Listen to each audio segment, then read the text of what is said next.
Hello, everyone, and many thanks for joining today's stream. Happy Sunday to everyone. Although unfortunately, it is not happy for very many people in this world due to criminal actions of their Zionists and their allies in Europe, in US, of course. But nevertheless, as always, I have prepared quite a number of news on some major developments and as we go, I will stay online as long as I can, as I did yesterday, by the way, and I'll give you updates in real time, not just news that I already have prepared, but updates in real time, because of course the situation around Iran, and not just around Iran, is developing as literally as time goes by, and there is always something important that is happening. So I'll give you all the latest during the stream. And before I start basically with the news, let me just remind you that this is a Sunday community chat. And of course, I will be engaged with the chat, or with the, if you have any questions or the comments that you want me to react on, please use either capital letters or the capital Q. That will make it easier for me to spot your commentary. Of course, you can use support platforms for to send your question or the commentary. You can do it through PayPal, you can do it through Boosty, you can do it through Rant feature or Super Chat feature on Rumble, for example. Links are under this video in description box. And of course, I'll give you update about a marathon that I launched a couple of days ago. Out of 100, we have 4 new members on in our Patreon community. And I'm truly grateful for all 4 members. I can give you latest on that. Thank you very much, Mika, if you are watching this update, for subscribing to my Patreon and becoming a supporter, a Patreon of the project. Also, yesterday, Ariella subscribed. Thank you very much, Ariella. And the day before, Joseph subscribed. And the first who subscribed after we launched a marathon was Rob. So thank you all, dear friends, for reacting on my call, basically, to help me save this project as it is on YouTube and Rumble. Unfortunately, we are far away from 100 new members. That is at least necessary for me to justify all this time that I spend on this project. But well, nevertheless, more members will subscribe to my Patreon and Boosty. Of course, there will be more chances that we will succeed with this marathon. I'm going to continue before end of next week. And after all, if we didn't succeed with the marathon, once I will move my work on Patreon and Boosty, you will have access, by the way, to my updates on daily basis. And to these updates to be more comfortable for our community on Patreon and Boosty, what I will do, dear friends, is that I will publish my videos. I will upload my videos not just on the platforms themselves, not just on Patreon and Boosty, but I will upload those videos also on YouTube platform. Although by the way, link videos will be visible only through link, and you can see this link. You can have access to the link only if you are Patreon member or Boosty member. So therefore, I will do this so that if you prefer to watch my updates on YouTube, you will still have such an opportunity, right? You will just take that link, click on that, and you will go on YouTube. That only you and other members of the community will have an opportunity to see, right? And if you are comfortable with the Patreon platform and Boosty platforms, then you can watch those videos there, right? So that's what I'm gonna do in addition to everything. And yes, I really hope, man. I really hope I will reach more and more members of our community with this marathon, and more members will subscribe to my Patreon, because of course I would love to stay on this project full time and do my best I can, by the way, to produce informative updates. Okay, that's being said, dear friends, let's go through some news now. And as I did yesterday, I give you, of course, updates that I have prepared. And same time, I will continue to monitor other platforms, other media sources, and I give you as much news as I possibly can. And well, let's start with sort of a breaking news that is not related necessarily with the current situation with Iran, although of course everything is linked with each other. It's a third world war basically that is going on. There is a Ukrainian chapter of this third world war between evil Western ruling class and the rest of the humanity, and there is an Iranian chapter of this third world war, right? That is going on. But literally a few minutes before I launched this live stream, dear friends, a number of sources in Russian segment of internet reported that Belgium intercepted a tanker allegedly from Russian Shadow Fleet. Defense Minister of Belgium, Theo Franken, stated that Belgium, with the support of French forces, carried out an operation to intercept a tanker allegedly linked to Russia. Over the past few hours, and this is quote, our armed forces, with the support of French Ministry of Defense, have seized an oil tanker. So definitely next phase, step towards further escalation between NATO and Russia, for sure. None of you are surprised to hear this news. After all, I have said many times before, isn't it, that until Russia will use force basically to deter, not just statements, but until Russia will use actual force, kinetic force included, to deter the psychopaths that are in charge of a collective as this evil force, they will continue to act as if they are masters of the universe, right? And that's exactly what is happening. Even freaking Belgium, by the way, this nothingness, right, is so emboldened now. Belgium leadership, let's say, right? I have no hard feelings towards Belgium itself, right?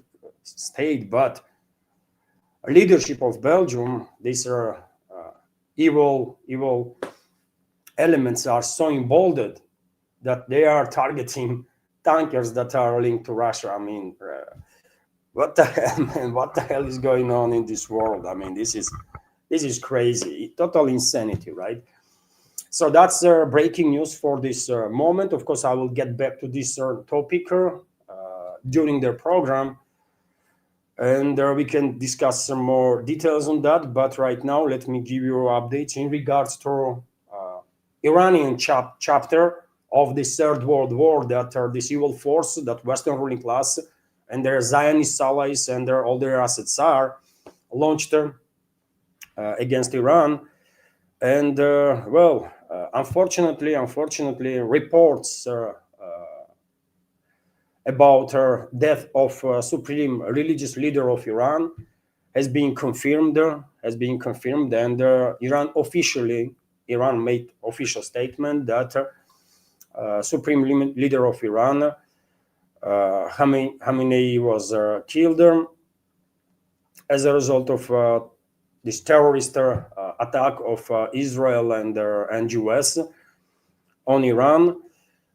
Also, by the way, we have an update about death toll from Iran girls' school that was targeted yesterday by this evil US-Israeli coalition. And unfortunately, tragically, death toll has risen to 148. So one of the first things these evils, these satanic criminals, Israelis and Americans did, by the way, is to go after the school and kill young girls, children, by the way. So death toll among the students at the girls' primary school in southern Iran has reached 148. The Mizan news agency reported, citing local authorities. Another 95 people are injured. Yet another horrendous crime against humanity committed by this human scum, basically, that fascist Israelis and fascist Americans are, right? Elites, let's say elites of these monsters, right? These genocidal maniac entities that both states actually are, Israel and US, and I don't think even US citizens will disagree with me. I mean, if they are good in history, they know how many atrocities their country committed throughout its existence, right? Just the last 20, 30 years is enough to be shocked, by the way, and ashamed of the US. Because millions of people were killed by Americans, and there are even more people, tens of millions of people have been displaced and their lives being ruined for no reason whatsoever, because they never ever targeted or endangered the US. So I'm absolutely correct, factually accurate, when I'm saying that Israel and US are fascist entities, period. There is nothing to discuss there. There is nothing to discuss there. It's factual, right? US is led by this corporative fascist regime that has to be dismantled and exterminated. And more Americans, by the way, I mean, intellectual ones at least, right, that have a heart, will realize that the only way forward for the US is to totally dismantle this corporative fascist regime they have, this corrupt system, right, and build their new republic, basically. So that's what they do. They kill 148 children, by the way. Yesterday, one of the first things they did during these attacks.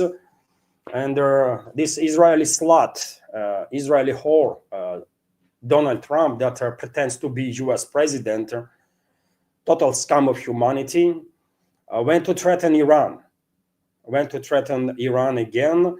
He wrote on his Truth Social, Iran just stated that they are going to hit very hard today, harder than they have ever been hit before. They better do not do that. However, because if they do, we will hit them with a force that has never been seen before. I mean, this moron, this illiterate moron, this prostitute of Israel, Trump, only his vocabulary is only, I guess, like 100 words, right? And he constantly uses these freaking words in every freaking post he writes on his shitty Truth Social network, whatever it is, right? And he went to threaten Iran again. Would not end well for US, man. I'm quite sure as time goes by, I'm more and more confident that this crime that US is committing will not end well for the America, for the United States. 100%. Iran targeted more than 20 US bases, according to IRGC, throughout the Middle East, and well, according to reports that I mentioned yesterday, also allegedly, and due to fog of war, of course, we have to take all the information that we are receiving with a grain of salt, obviously. According to reports from Iran, US suffered at least 200 US military suffered at least 200 casualties yesterday alone as a result of these retaliatory strikes conducted by their Iranian forces, although Washington claims that there were no casualties, despite numerous videos, by the way, despite numerous videos of US infrastructure, military infrastructure being hit throughout the Middle East. Pentagon and White House continues to claim that there were no casualties among US militaries. It's up to you who to believe. I definitely don't believe a single freaking word that comes out from US criminal regime, terrorist regime. So therefore, everyone should make its own choice on that, right? Also, according to reports from Iran, yesterday alone, as a first wave of retaliatory strikes, Iranian militaries launched about 1,200 missiles, and I guess even more drones. So you can imagine level of depletion of their interceptor missiles that Israel, US, and their proxies in the region has suffered, right? So a couple of more days with such a high intensity Iranian retaliatory strikes, and probably we will see tremendous problems that this evil force, Western ruling class, their Zionist allies, and their puppets in the region will begin facing, because 1,200 missiles, hundreds and hundreds of drones on top of that. That means thousands of interceptor missiles were used by that evil force yesterday alone. And Iran continues to strike, by the way. Iranian waves of these retaliatory strikes are unending, right, throughout the region. And I give you latest updates on that also.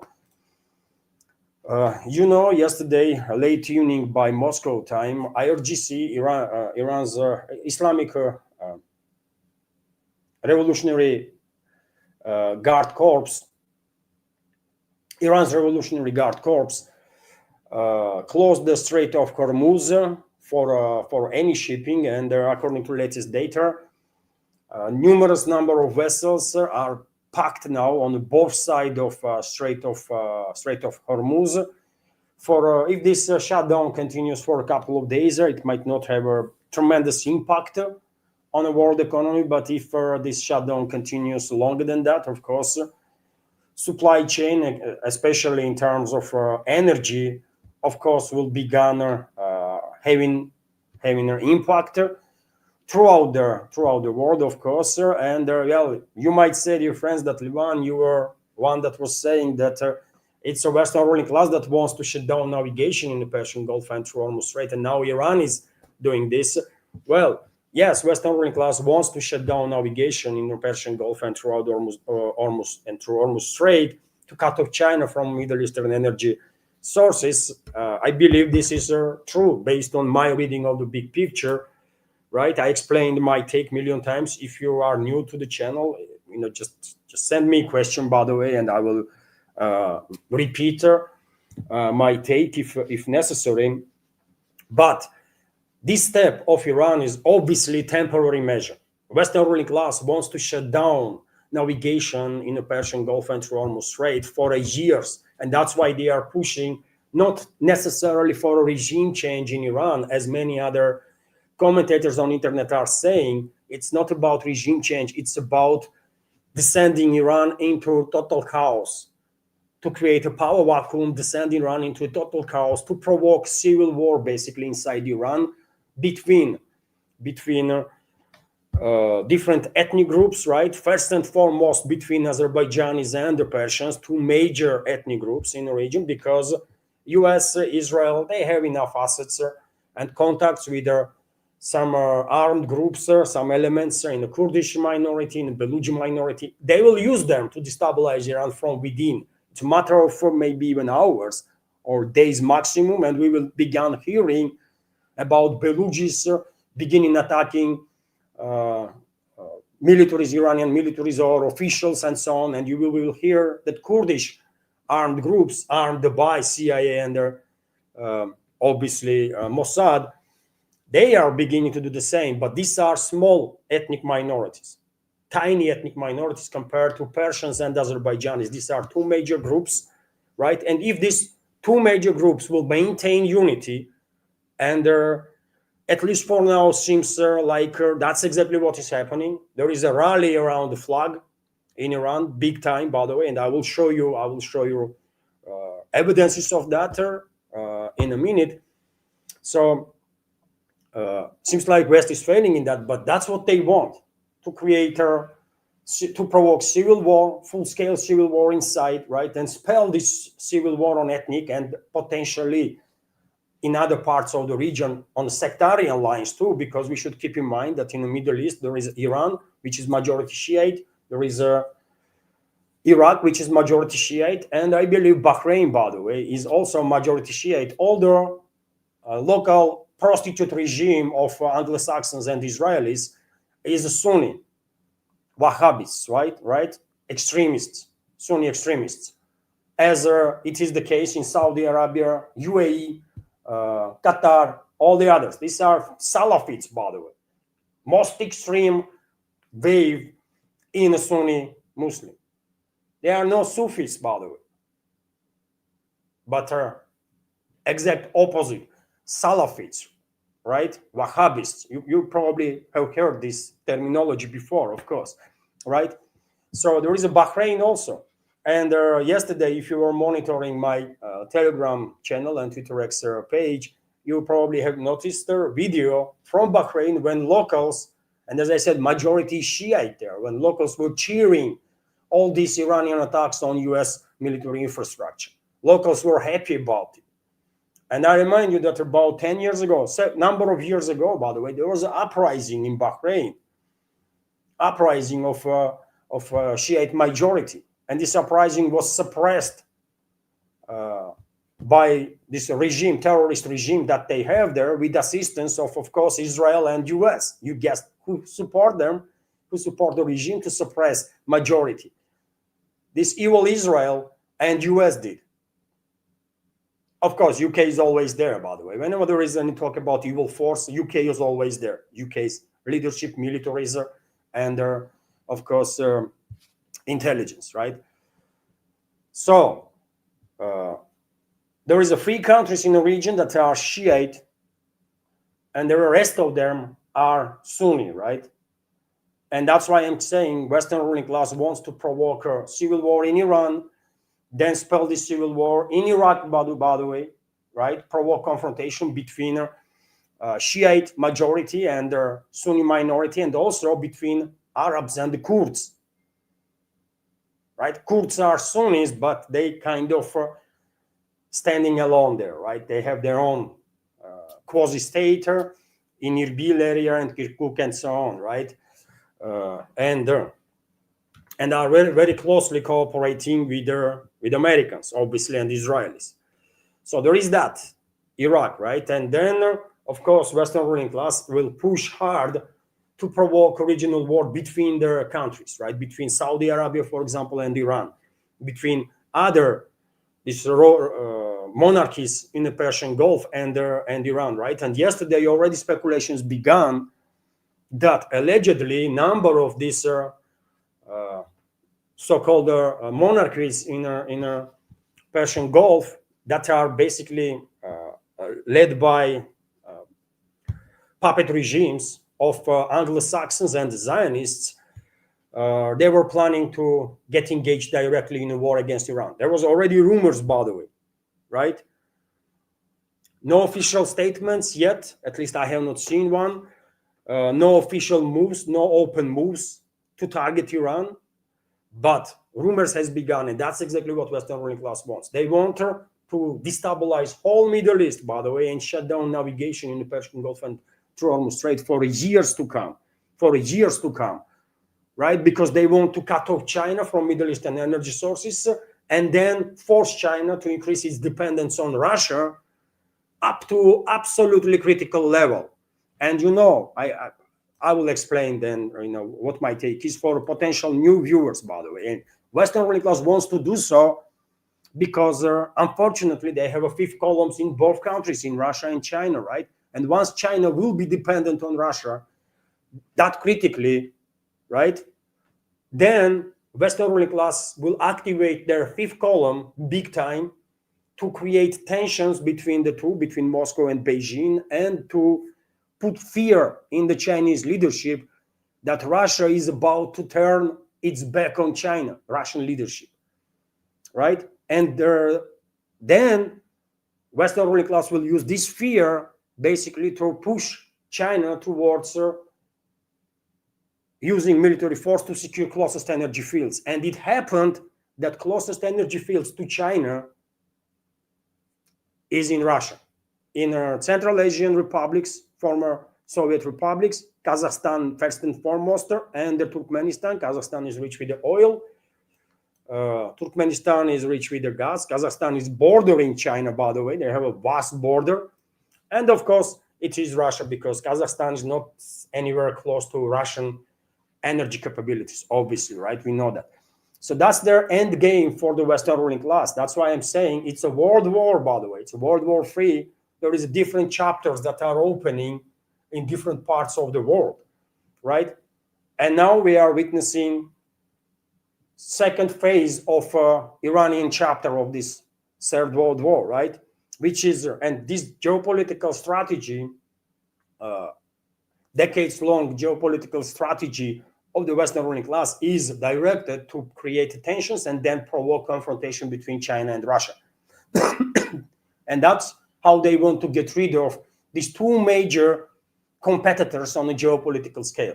There is no other country, by the way, that challenges this evil force that Western ruling class is. There's only Russia, historically speaking, that was always on the right side of history, and China is emerging last 30 years also as another power that is kind of ready to challenge this evil force that Western ruling class is. There is no other country. There is no third one, by the way. You know, India is too weak to even try, right? So there is no other country that can do this. So you see what the game plan, end game is of the Western ruling class. Hopefully I'm explaining well enough. If you have additional questions, I'm more than happy to go into details in regards to this topic, right? So now you understand that because Iran shut down navigation through Hormuz Strait, this is a temporary measure. This is definitely something that was expected. The Iranian leadership itself has said that, you know, we will have no option but to shut down navigation through Hormuz Strait. But this is a temporary move to impose as much pressure on the hostile side as possible, right? But West wants no temporary shutdown. They want shutdown to be for years and years. So it is happening. Hormuz Strait is shut down by now. Also, official representative of the Russian Foreign Ministry, by the way, Nebezhny, in the UN, official permanent representative of Russia in the UN, Vasily Nebezhny, went to call basically on Israel and US to end their aggressive actions against Iran. He condemned this aggression, as Russian Foreign Ministry did, obviously, right? But well, question is, will either Washington or Tel Aviv listen to Russian statements? Probably we all are skeptical on that.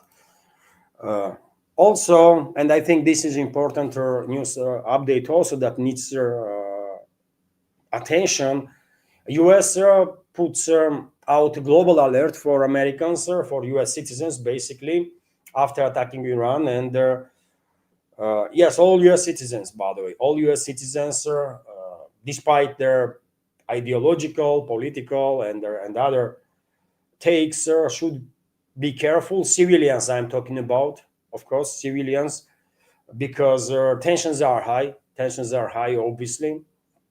This is yet another unprovoked war that US launched against our independent UN member state, right? And of course, many people worldwide are unhappy. And even though a majority will act adequately, you know, I might go out and I might see American tourists here, and there is no way I'm gonna allow myself to be in any way, shape, or form disrespectful or anything. I mean, what the hell? These people have nothing to do with their criminal actions of the White House. We all understand this, but people are different.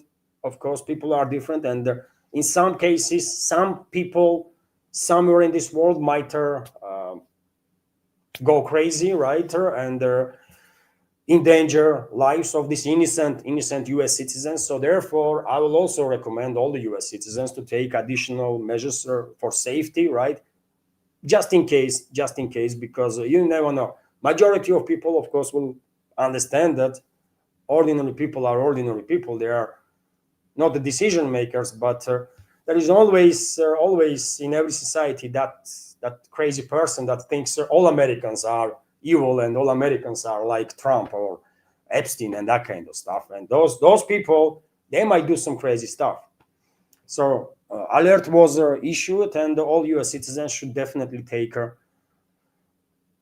some steps to be safe, because yet again, I mean, we ordinary people should only consider each other to be allies, man, never enemies, right? We should not allow this evil force, Western ruling class, to divide us, because that's how they rule the world, divide and conquer, right? So alert was issued, and well, let's go through some latest updates. RIA Novosti, you know, dear friends, is in real time also conducting updates, and I'll give you latest from RIA Novosti. Then I have, of course, updates on special military operation.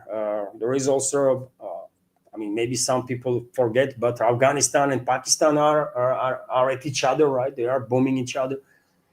Also, and so let's check RIA Novosti for latest updates.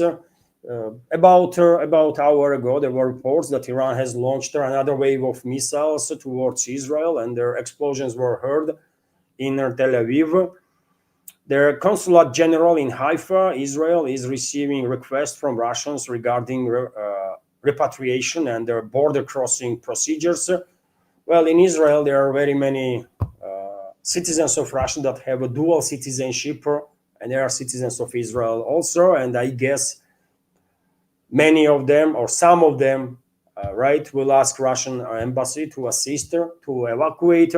And also, there might be just tourists, right, just ordinary tourists that end up, that happen to be in Israel at the moment of this war being launched by Zionists and their globalist and neocon allies, and they are asking for assistance. Tehran will strike on Sunday with their force that US and Israel have never seen before, Iran's Security Council Secretary stated. And Iranian strikes are not stopping, by the way. It's unending wave after wave after wave of strikes throughout the region, not just on Israel, but also on other directions. And US and Israel is also striking back. Just about an hour ago, they were bombing, according to reports that I see, they were bombing central parts of Tehran, for example, and throughout the country. Tehran considers revenge for Ayatollah its legitimate right and will do everything to achieve this, Pezeshkian, president of Iran, stated. It will take approximately, I try to find out how long it takes, what is the procedure in Iran constitution to elect a new supreme leader. And what I find out is, and correct me if I'm wrong, but this procedure might take about 2 weeks. A council that will elect new supreme leader is being already at work. By the way, they are already working on the matter, and in 2 weeks' time, maximum in 2 weeks' time, probably name of the new supreme leader of Iran will be known. Also, in Abu Dhabi, woman and the child were injured when drone debris fell on a skyscraper. There is also videos, by the way, when Iranian drones are striking some high-rise apartment buildings. We should keep in mind that air defenses are operating actively. Jamming is very active, right? Radio electronic warfare system is very active, and some drones, some missiles might be diverted from their trajectory, and some tragic accidents might occur when drones or missiles are striking some civilian area. But we already know, by the way, Iran is conducting long-range strikes, not the first time. We already know that Iran is not targeting civilians intentionally.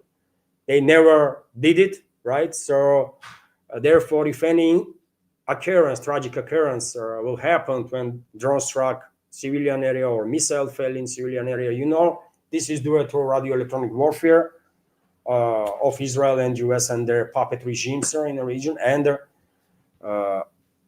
air defense operations. And yesterday I did mention, isn't it, dear friends, that these terrorists from Israel and US went after not just current leadership of Iran, but also after former President Ahmadinejad. When he was a president, I guess he pissed off Zionists and their globalists and their neocon allies in US, so much so that they cannot forget him. Ahmadinejad is not a president of Iran for how many years now? And they went in to try to kill him and targeted his home yesterday. Although reports are that he survived, he is okay. Israeli Air Force dropped 30 bombs on the office of Iran's deceased supreme leader, according to Wall Street Journal. 62 flights between Russia and the Middle Eastern countries have already been cancelled, and more than 4,000 tickets have been refunded. Palau flag tanker was attacked off the coast of Oman, injuring 4 crew members. Pezeshkian's office stated that he is safe. President of Iran is saved and survived assassination attempt from Israel and US. Participants in a rally in memory of Iran's late supreme leader Ayatollah Ali Khamenei in Tehran, gathering in Tehran and throughout Iran. By the way, I will show you a video. I shared their videos on my Telegram channel, Twitter X page. Many of you probably have seen it. Sea of people throughout Iran are joining these rallies that are taking place to condemn this terrorist attack of Israel and the US. As I said, at 11:27 this morning, media outlets began reporting about powerful explosions in Tehran. At least 8 people were killed in Karachi during the rallies commemorating Khamenei. This is also a developing story, dear friends. In Karachi, I believe port city of Pakistan, there was a massive rallies around a U.S. consulate, and according to reports, U.S. Marines opened fire on the protesters, and reports are that, well, this is updated information. I knew that 6 people were killed. Now updated information that at least 8 protesters, 8 Pakistanis were killed that were engaged in this rally around their consulate. And yet again, it was American, according to reports, it was American Marines that opened the fire on protesters.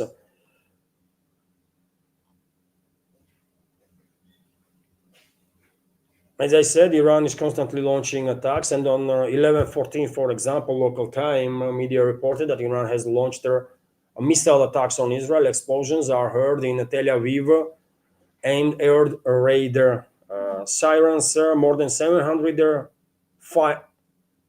flights have been cancelled in the Middle East today alone, understandably so. I mean, it's extremely dangerous times now to conduct civilian flights. And so I will come back to this real-time update from RIA Novosti in a minute. Now let's go and check latest updates that our Telegram channels are reporting, dear friends. Then for a little while, let's have a exchange of opinions. If you want to, I will join community chat, and after some time, after 10, 15, 20 minutes, I will check again latest updates. Right now, let me go through Telegram channels.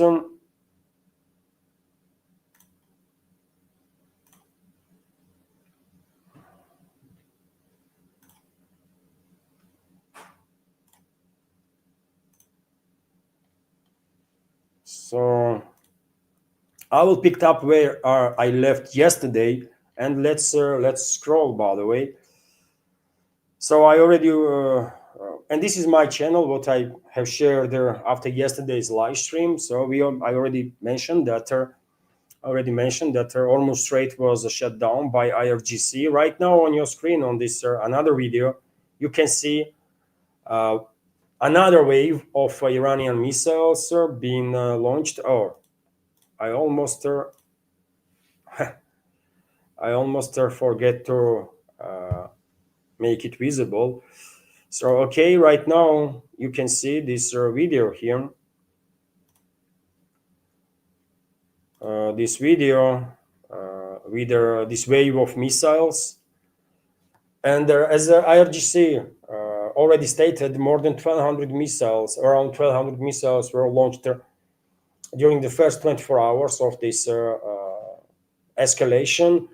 We can imagine that even more drones were launched because drones are much cheaper, isn't it, than missiles. So air defense capabilities of Israel and US militaries in the region and their puppeteer allies throughout the regimes there should be significantly depleted. Right now, you can see on your screen aftermath of Iranian strike on US military base, early warning radar system, basically. Damage was tremendous, and according to reports, this system cost US taxpayers $1.1 billion, and well, it went to ashes.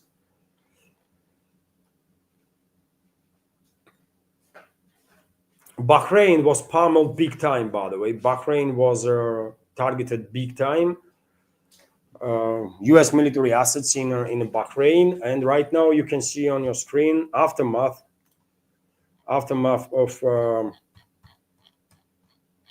US-Israeli strike on Iran.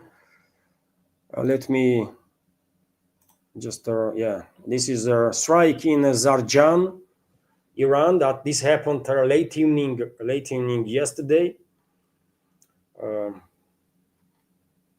I would not show this video, by the way. This is a video from that school where kids were murdered. More than 100 children were murdered by Americans and Israelis. And there is a heartbreaking videos that are published on internet. Right now, you can see Bahrain is celebrating Iranian strikes on U.S. military infrastructure.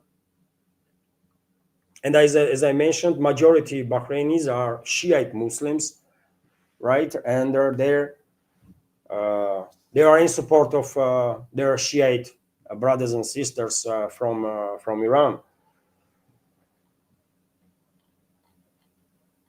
And you can see, if you are interested, you can check my Telegram or Twitter page if you want to hear this warning message that IRGC is issuing in a Persian Gulf area, in Hormuz Strait area. It's IRGC is warning in English that Strait of Hormuz is shut down. Well, right now you can see on your video, dear friends, on your screen, episode when several Patriot missiles simultaneously failed to intercept Iranian incoming missile. You already see two launches, isn't it? Both failed to intercept Iranian missile. Then I believe third launch, you will see now third launch of Patriot. You see this dot here? These two missiles are closing in, but they were unable to intercept it. Right? And then third launch, and that third launch also failed.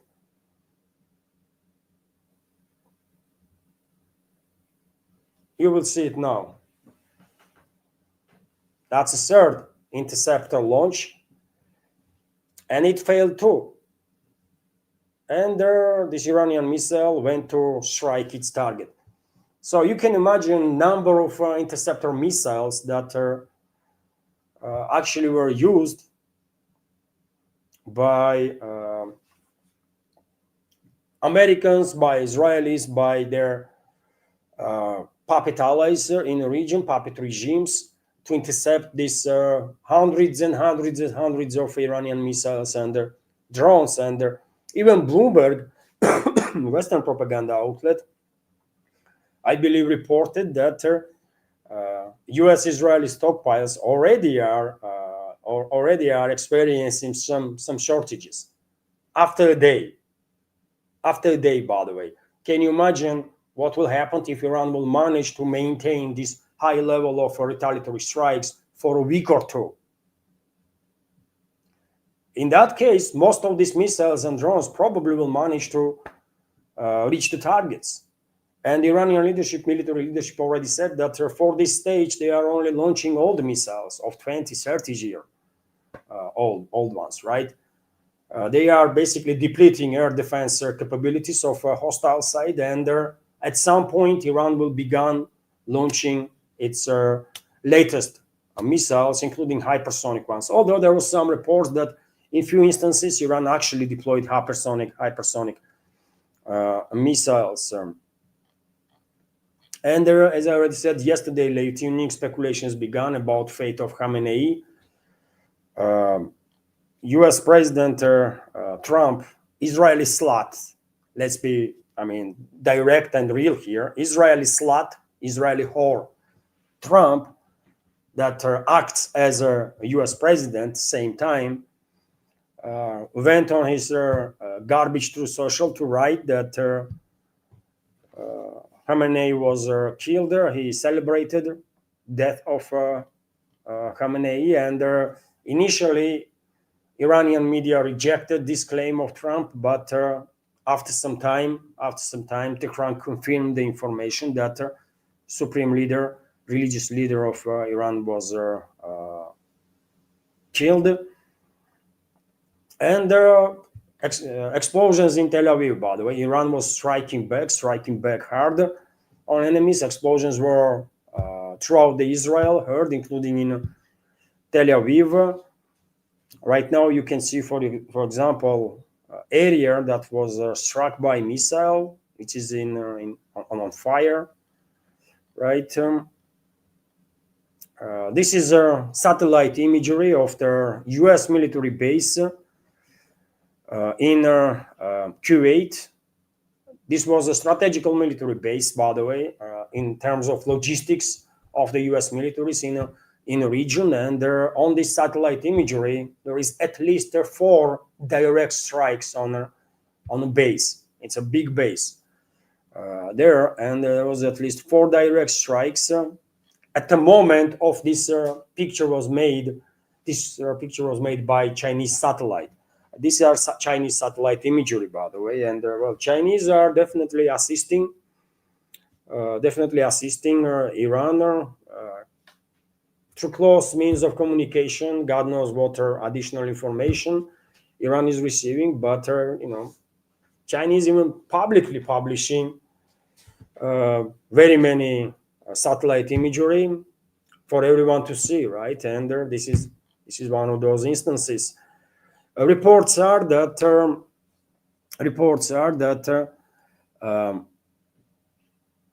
Mujtaba Khamenei, son of their late supreme leader, might be chosen as the next supreme leader of Iran.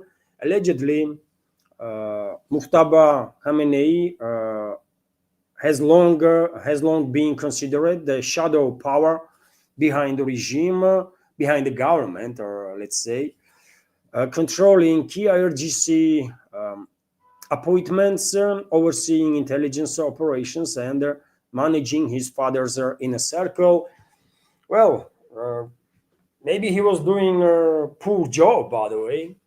If he was already overseeing work of some security services, maybe he was doing quite a poor job, because how come that Israel and US managed to kill the supreme leader of Iran? Everyone knew attack is coming. Everyone knew, man. Everyone with their freaking brain cells working, operational brain cells, knew that attack was imminent, right? And still, Iranian security services were unable to keep their religious leader safe and secure. What the hell, man? I mean, this is a tremendous breach of security. And maybe the security services, IRGC and other institutions there, are infiltrated by Israeli and US secret services, big time infiltrated, because it's shocking. It's shocking that Iranian security services were unable to save the life of their religious leader. It's shocking. Am I correct? So if this person, Mujtaba Khamenei, was overseeing work of IRGC and other security institutions, maybe he is not the person for this to lead Iran. I don't know. It's up to Iranians. It's not my business. I don't even care, man. Right? I'm going to be real here. I don't care who's going to be religious leader in Iran or the civilian leader of Iran. No, none of my business, right? But as information, if it's correct that this personality was overseeing certain work of security services, I mean, and if he was unable and those security services to save the life of the supreme leader, there is something clearly wrong there, right? Clearly wrong. There was reports yesterday that CIA headquarters was targeted in Dubai. There was quite a number of strikes among other areas, also in Dubai, UAE. And right now you can see on your screen aftermath of one of those strikes. And during this attack, allegedly CIA operatives were eliminated. CIA headquarters was destroyed. Of course, as I already said, we should take all the reports, all the information with a grain of salt, because fog of war, man. It is difficult to know for sure what the hell is going on. And right now you can see on your screen, by the way, these massive rallies that are taking place throughout the Iran, not just in Tehran, capital city, but throughout the Iran. In Isfahan, in Engel Lab, Yasuj, and elsewhere, hundreds of thousands of people, millions of people are joining these rallies against this terrorist attack, against this terrorist attack of Israel and US, and they are mourning death, killed their supreme leader. Of course. Also on your screen, you should see right now this blacker column of smoke after Iranian retaliatory strike on US military and logistics infrastructure in Doha, Qatar.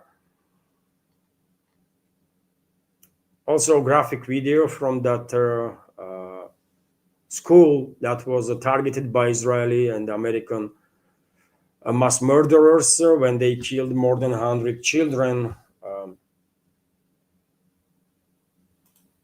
According to reports, by the way, they killed 148 kids in that school, Israelis and Americans. Also, reports are that Iran confirmed the death of country's defense minister and the chief of the Iranian Armed Forces General Staff. You can see pictures, screens, or photos of these individuals. Also, significant breach in security. I don't understand how this can be, right? What the hell is going on? I don't know. These institutions are heavily infiltrated by Israeli and US potentially secret services of some other countries that are controlled by evil Western ruling class, because otherwise it is impossible to explain how they know where these people are. Right? Of course, this decapitation strike against Iranian political, religious, military leadership will have some impact on Iran, right? But it seems like this impact is quite limited, because these people will be replaced by some other people, right? And if they are killed, they will be replaced by other people too. And as I said, Western ruling class ordered US to basically create total chaos and power vacuum in Iran, right? Descend Iran into civil war. And to achieve this, they have to eliminate not just their leadership, political, religious, and military leadership in Tehran, by the way. They have to eliminate any elements of statehood, state institutions throughout the country. Otherwise, they wouldn't be able to create this power vacuum that they want to push people towards civil war there, right? So I think this decapitation strike, no matter level of its success, and reports are that up to 40 high-ranking officials in Iran were killed already. Despite that, I think overall effect is at this point is very limited because Iran is standing. Iran is standing, right? And there are no elements as of now of some infight in Iran. Things might change, but as of now, there is no elements of infight in Iran. Country is still standing. And there was a protest, not just in Pakistan against this Israeli-American terrorist attack on Iran, but also in Iraq, by the way, and in Baghdad, hundreds of protesters tried to infiltrate U.S. embassy.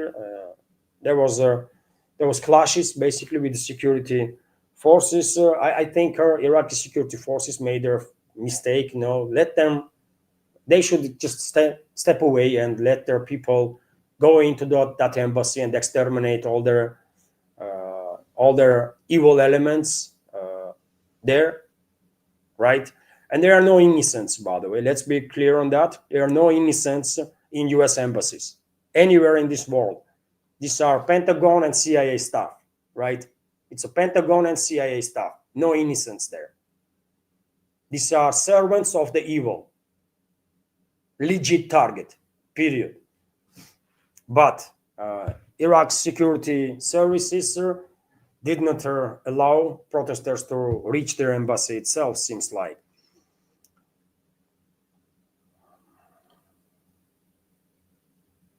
Also, right now, you can see on your screen that video of Iran, aftermath of Iranian strike on U.S. Al-Harir base in Erbil airport in Iraq. That's Iraqi Kurdistan, so-called. And also you can see right now, I can give you sound also.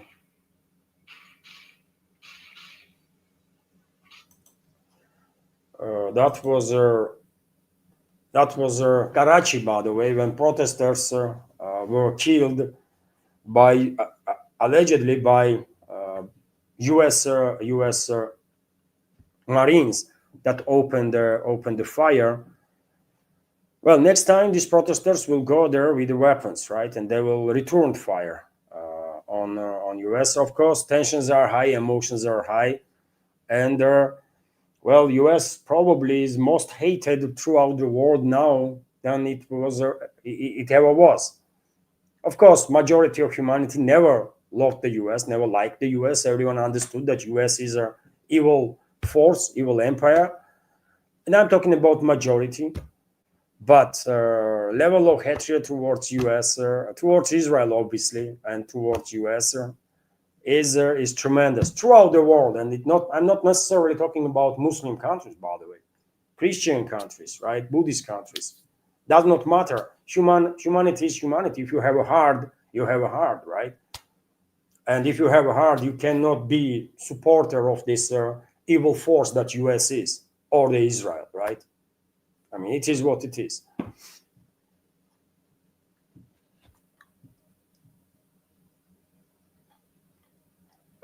You can see right now on your screen this aftermath of their latest Israeli-U.S. strikes on Tehran, capital of Iran. Reports heard that central parts of Tehran was bombed heavily.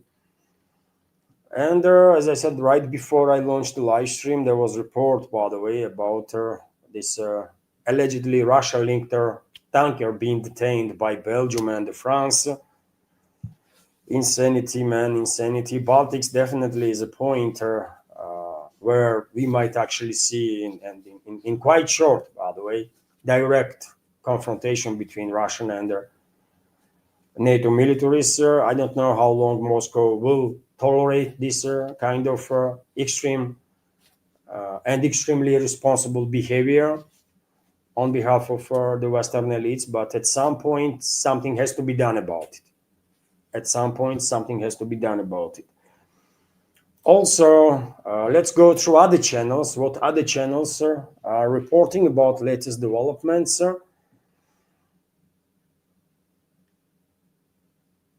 Right now, you can see this smoke is coming out in Sharjah, United Arab Emirates, after allegedly Iranian strikes. Oil tanker came under fire in the territorial waters of Oman. Explosions reported in Tel Aviv. UAE will not sit idly by during the Iranian missile attacks, said an official representative to the CNN. Okay, that's exactly what Western ruling class wants. If UAE, Saudi Arabia, Kuwait, Bahrain, others, by the way, if they were truly sovereign countries, they would not have US military bases there. They would not have NATO troops there. They would not allow Israel or their US and their allies to use their airspace to strike Iran. But they allow all this to happen. And they cannot now act as if they are innocent, because they are not. They're not going to fool nobody. And if they will, under the orders of their Anglo-Saxon and Zionist masters, launch a war on Iran, that will be a fatal mistake for those very so-called kingdoms in the Persian Gulf, because that's exactly what Western ruling class wants. They don't care about any of these countries. They don't care about people of any of these territories. I cannot even call the country, man, either UAE or Saudi Arabia. Are they countries, really? No, man, just the territories controlled by these Western and Zionist assets called royal families. That's all, man. Right? But West clearly don't care about any of them. All they want is to descend not just Iran, but entire Middle East into madness of chaos, to provoke a regional scale war on ethnic and sectarian lines, and shut down navigation in the Persian Gulf for years to come. Not for a day or two. Day or two means nothing. For years to come, right? That's their strategy, which is a part of their bigger game against China and Russia. This is a third world war, by the way, right? That is going on between evil force that Western elites are, Western ruling class and their Zionists, and between the rest of their humanity. That's what is going on.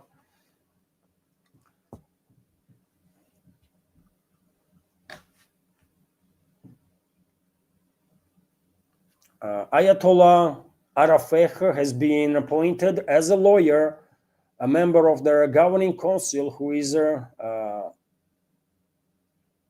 entrusted to temporarily perform the duties of the supreme leader, according to ISNA news agency. Right now you can see a report. This is the DD Geopolitics Telegram channel, by the way. I am subscribed to this channel. I recommend to you through that. They are quite informative, very informative, actually. And you can see right now a reporter from Iranian TV, I guess, about civilian residential areas being targeted in Tehran. And you can see aftermath of those strikes in this video. Strikes happens literally like minutes before I launched the live stream. Iran has contacted representatives of the Persian Gulf countries and urged them to close American bases. Otherwise, Tehran will have no choice but to fight back, said Iranian representative of the Foreign Ministry, Saeed Khatibzadeh. And yeah, they are on point, isn't it? Don't want to be part of this war? Shut down those bases. Let them go. But of course, they're not gonna. They are in no position, by the way. I mean, you think this so-called royal family in Saudi Arabia are gonna do anything that upsets Zionists or their Anglo-Saxon masters? I mean, really? You think this so-called royal family in Riyadh, in Saudi Arabia, gonna do literally anything that will upset either Zionists or their Anglo-Saxon masters. Not possible, not happening, man. And of course, neither Bahrain will do anything, neither Qatar, neither UAE, none of them, neither Kuwait, none of them, man. So therefore, they are part of the war, and Iran will continue to strike on US military assets there. Iran is not targeting military assets of these countries. These so-called countries, by the way. I mean, how you can call country Saudi Arabia, man? I mean, come on, right? Iran is not targeting their military assets. Iran is targeting US military assets. And right now you can see on your screen this video that Israeli fascists sharing about strikes in Tehran.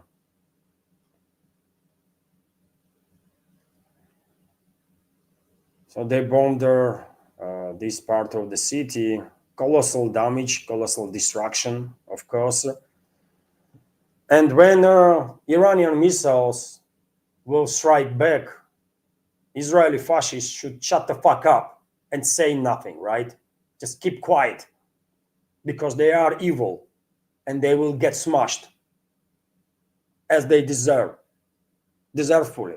I mean, rightfully so. And Iran will strike back, man. And not just Iran. Humanity is getting to the point, I think, really, by the way, humanity is getting closer and closer to the point when everyone will say, you know what, fuck these Zionists, fuck Israel, you know, let's go and do something about it. That's where we are right now. We are getting close to that point because everyone is sick and tired of them, man. Everybody seems like are sick and tired of this Zionist fascist scum, right? As it is the case in regards to Western ruling class, which is Epstein class, basically. And you know what that means. Scum of humanity.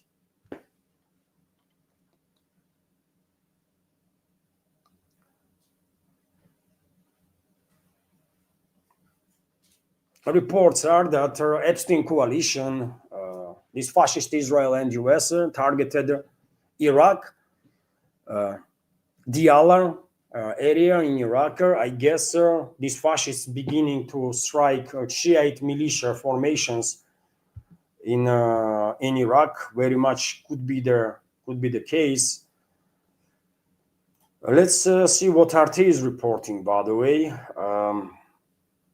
I hope my update is informative enough. I hope you are getting enough news. By the way, right? And so this is you already have seen, isn't it? I shared yesterday aftermath of this picture with the aftermath being depicted of Israeli strike on Khamenei's residency. Yet again, massive breach of security in Iran, and I think this can be done only. I mean, this many high-ranking officials in Iran religious leaders, military leaders, political leaders have been killed, and allegedly its number is in 40s, right? I think this level of successful assassinations of Iranian leadership is only possible if IRGC, police, defense ministry, other institutions, right? Government institutions, government offices are heavily infiltrated by Israel and US Secret Services and others. This is only explanation, by the way, only explanation. And probably majority of community will agree with me on that.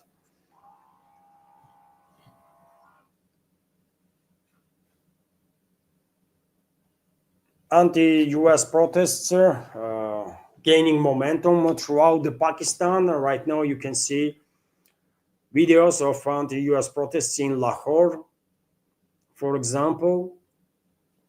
And there is a significant Shiite community, by the way, in Pakistan. We should keep that in mind too.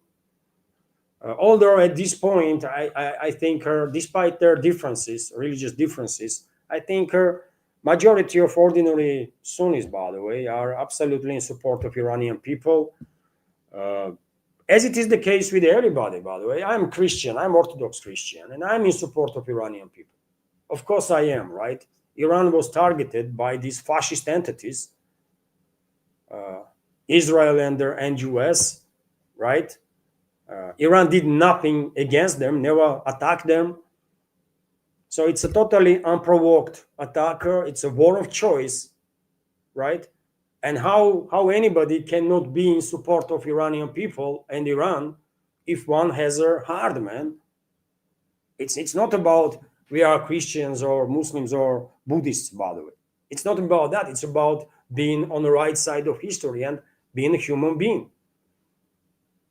right? So I want to believe that vast majority of Christians throughout the world, by the way, are also in support of Iran, because that's how good human beings should be, man. You cannot support this fascist Israel, man, and the fascist Western ruling class. You cannot. If you see yourself as a good human, or if you want to be a good human, right? No one is perfect, obviously. No one is angel, but you know.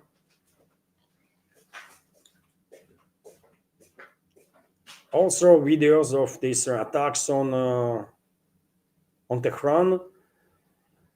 I guess in 2 hours time, some more information will be available about aftermath of these attacks. This massive entire blocks were decimated. By the way, you can see there, entire blocks were decimated.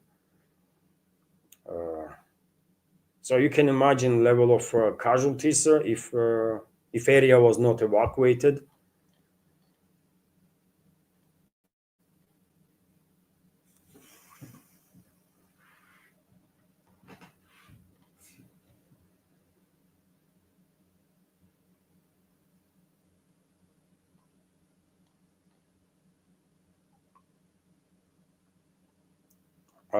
Also, you can see right now smoke is rising from the area that was targeted by Iranian missile or drone. This is Israel, by the way. Beit Shemesh area.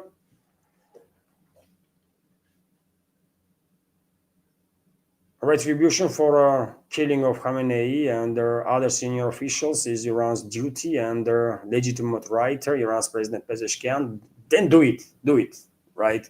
It's a war, by the way. They went after your people.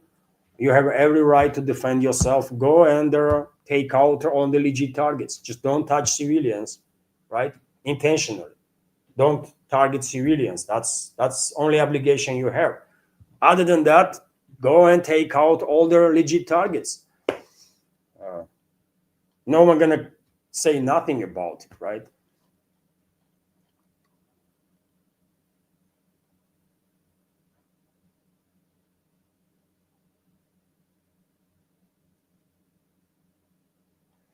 Ali Larijani, most trusted advisor of deceased supreme leader of Iran, stated that yesterday Iran fired missiles at the United States and Israel, and they did hurt her. Today we will hit them with the force that they have never experienced before.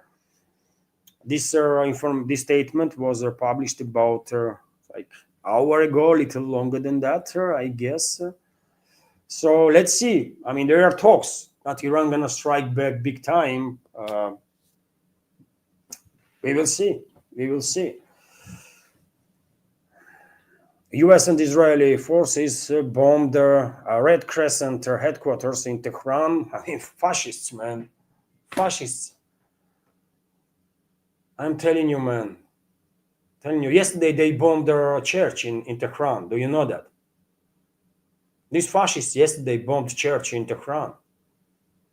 I mean, some people might be surprised to hear the church in Tehran. Yes, by the way, church in Tehran. There is a synagogues in Tehran, by the way, right? Iranian people are much more civilized, much more advanced than these freaking morons that are in charge of the Western world or the Israel. This is one of the oldest civilizations in the world that we see in Iran. And this satanic scam, Israeli and US forces bombed the Red Crescent organization. What Red Crescent organization did bad to them, man? Why they target? You know why? In order to create not just power vacuum, but humanitarian disaster, total humanitarian disaster in Iran. Step by step, they will go after everything and everybody, including Red Crescent, which is a humanitarian organization, by the way. All they do is help people.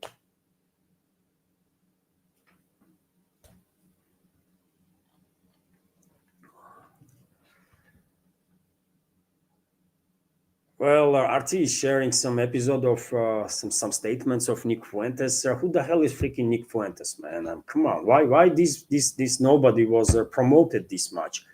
This truly scam of humanity, man.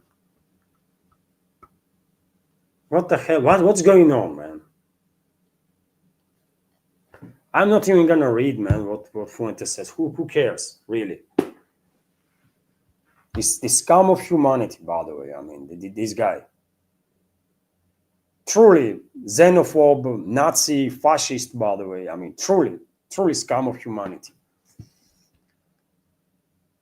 And right now you can see on your screen, dear friends, this video of a moment when a Russian-linked vessel, Russian-linked tanker, oil tanker, was hijacked by French and Belgium militaries. Insane, man, insane.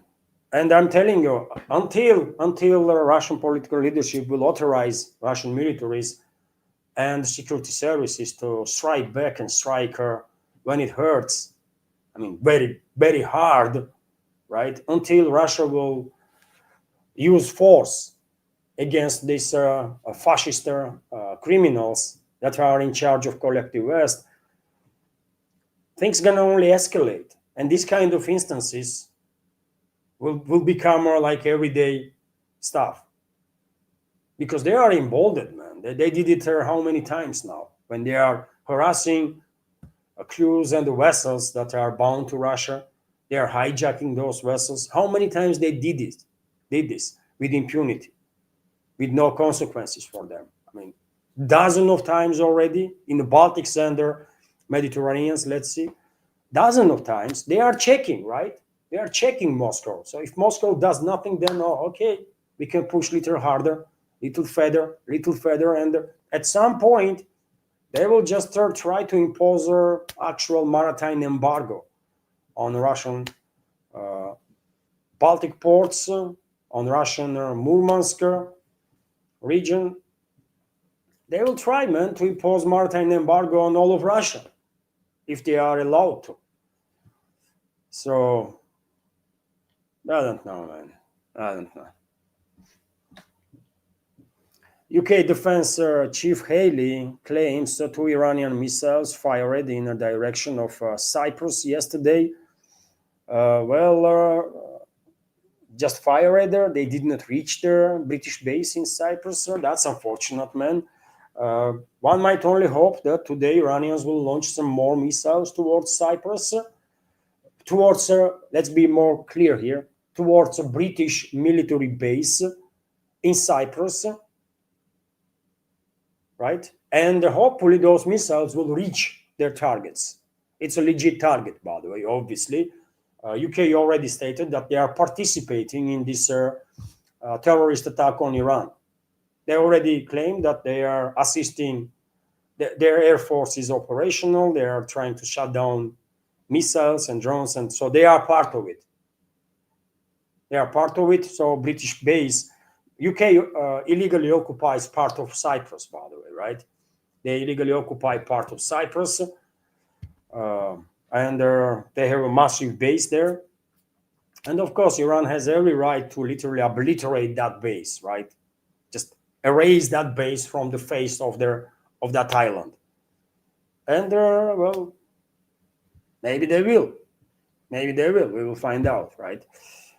Cyprus is quite far away, but I think Iran has some means to reach that island. Yet again, as long as the Iranian militaries are focused, very focused on to make sure that there are no civilians, right? They are not targeting civilians. As long as all their missiles and drones are directed towards legit targets, they are good to go, man. And the world will support that. Majority of humanity will support that, of course.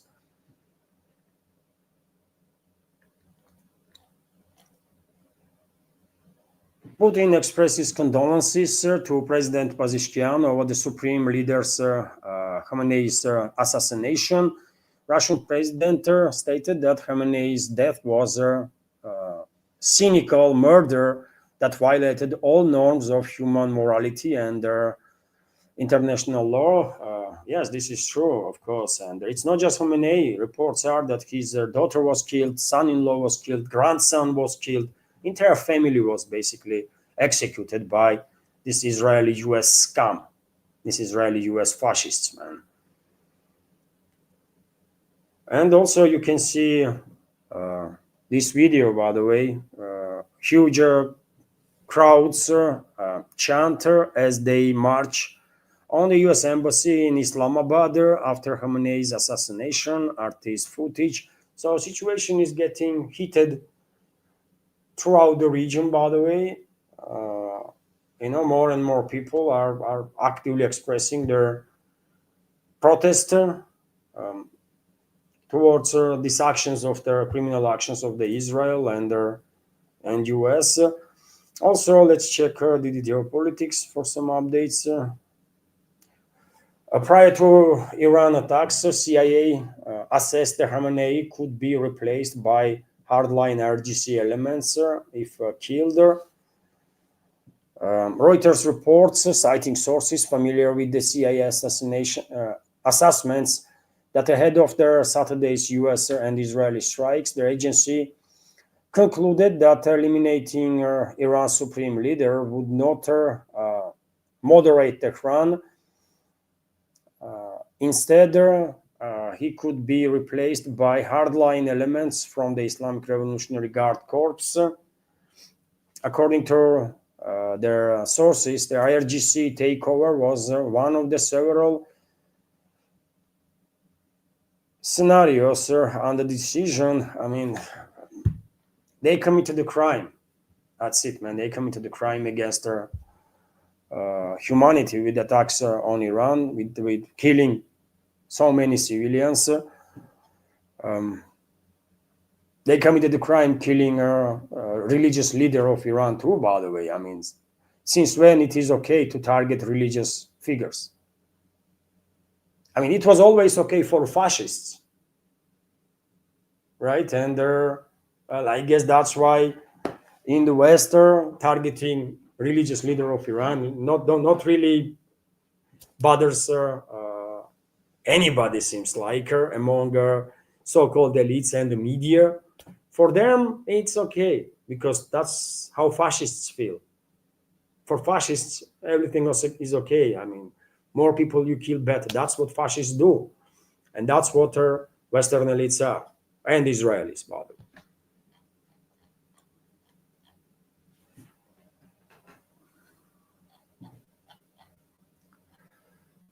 So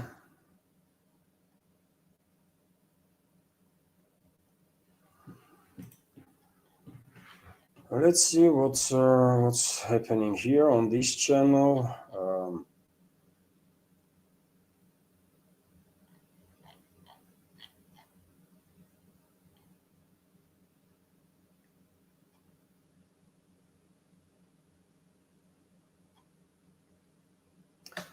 Reports are that US used their copies of Iranian Shahed drones during the attacks on Iran, and also their new missile that is launched through HIMARS, according to reports.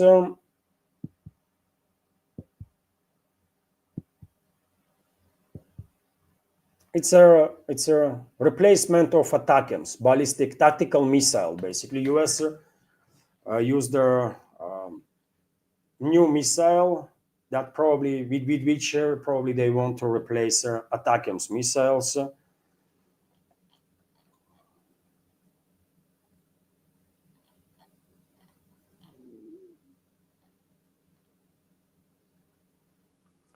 So that's about it for now. When it comes to updates, let me by the way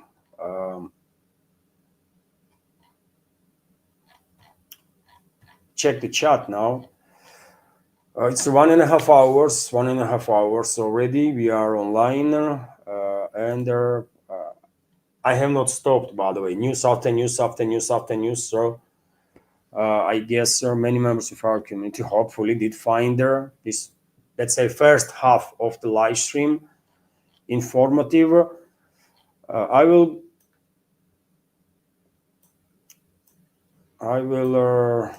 go through comments, by the way. Now, as I said, if you want to either ask a question, by the way, or share some position, some opinion, use capital letter, or you can send your question or the comment either through rant feature on Rumble, and I'm streaming on both my channels, YouTube and Rumble. Or you can, of course, send your question through, or the commentary through PayPal and Boosty. That will be support to my work, of course. And also, I'll definitely won't miss your question in that case. And also, let me remind you, dear friends, that this marathon is still in force before end of next week. And out of 100, there are only 4 new members joined. Out of 100 necessary, only 4 new members joined our Patreon community. No new members on Boosty, unfortunately, for now. So yeah, that's how this marathon stands at this point. And I can see this commentary from Lorili. Don't quit her. I love hearing your perspectives. Thank you very much for kind words. I'm not gonna quit her necessarily. If we failed with this marathon, by the way, what I'm gonna do is I'm gonna move news updates on my Patreon and Boosty pages, and then I'm just gonna go and find a normal job, by the way, and work and provide my family, right? And I'm quite sure, no matter how tired I'm gonna be after the work, I will be able to make an update for Patreon and Boosty. I'm quite sure about it, but it is physically impossible. Trust me, dear friends, or try for yourself. Work in this field in a similar way as I do for a week or two, and you will find out that after you do your day job, for example, and then to manage to do a live stream on YouTube and Rumble and be active on Telegram and Twitter X and that kind of, it's not possible. It's just not possible. You are just too tired, right? And then simultaneously have updates on Patreon and Boosty. It's difficult. So therefore, I have to do what I have to do, isn't it? First and foremost, I have obligations before my family, man, and it is what it is, right? So maybe we will have some general sponsor, by the way. I created especially this $500 subscription on Patreon in case there is some rich or ultra rich individual among members here in the community, and maybe that person will just do that subscription, and we are good to go, by the way. And you think these 100 new members are what? These 100 members will bring in additional about $350, $400, right, monthly, and this is a part-time job here in Moscow. But nevertheless, even if 100 people would subscribe, I'm skeptical of that. But if I'll be able to justify spending so much time on this project, right? But anyways, thank you very much, Lurili. Hopefully, more members of our community will join my Patreon and Boosty pages. I mean, let's try. Anyways, if you want to be in touch, by the way, if you want to receive my updates after next week, those updates gonna be only on Patreon and Boosty. So if you value my opinions, my takes, if you want to have access to full updates, then please consider to join us on Patreon and Boosty. Nikos commented, I do believe that President Putin, who talks exactly like Medvedev, understands these events, but he needs to end theater talks. At this point, it's like Modi going to Israel, hugging Netanyahu.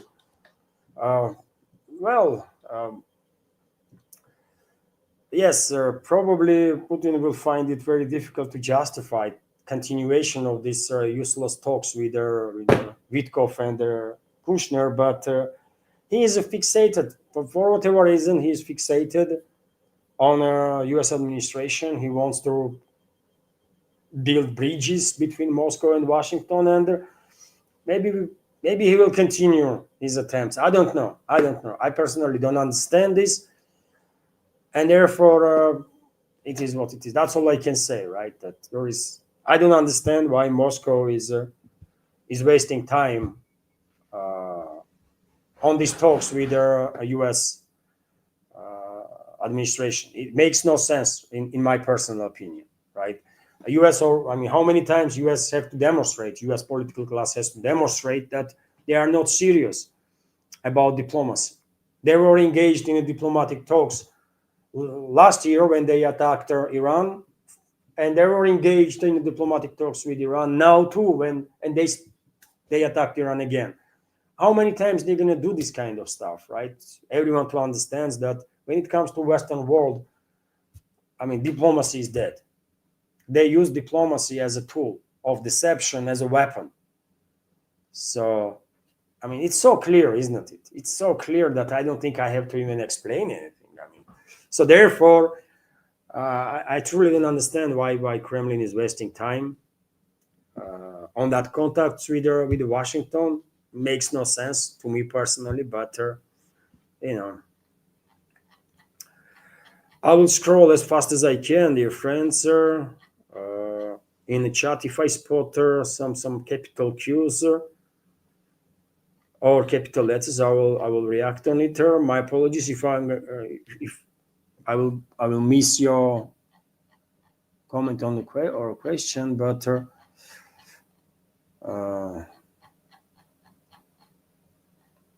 there is a communication between the members of our community.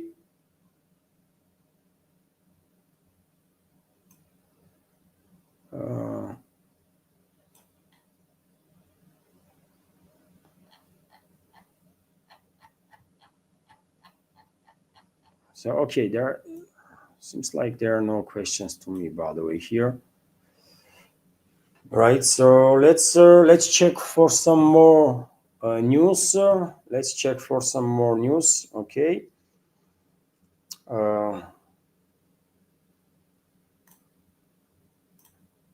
Let's see what RIA Novosti's updates are telling us right now.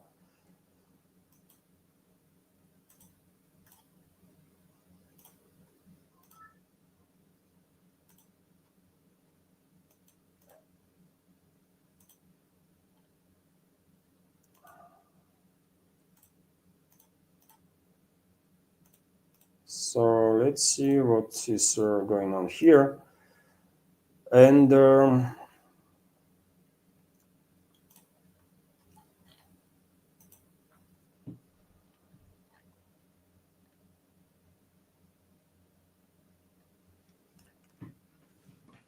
are approximately 20,000 Russian tourists in United Arab Emirates whose upcoming flights have been cancelled or missed. In Lahore, Pakistan, protesters also attempted to enter the U.S. consulate. Thousands of people took to the streets of Tehran following Khamenei's assassination. You already have seen videos. I demonstrated the video. Also, you can see this photo here.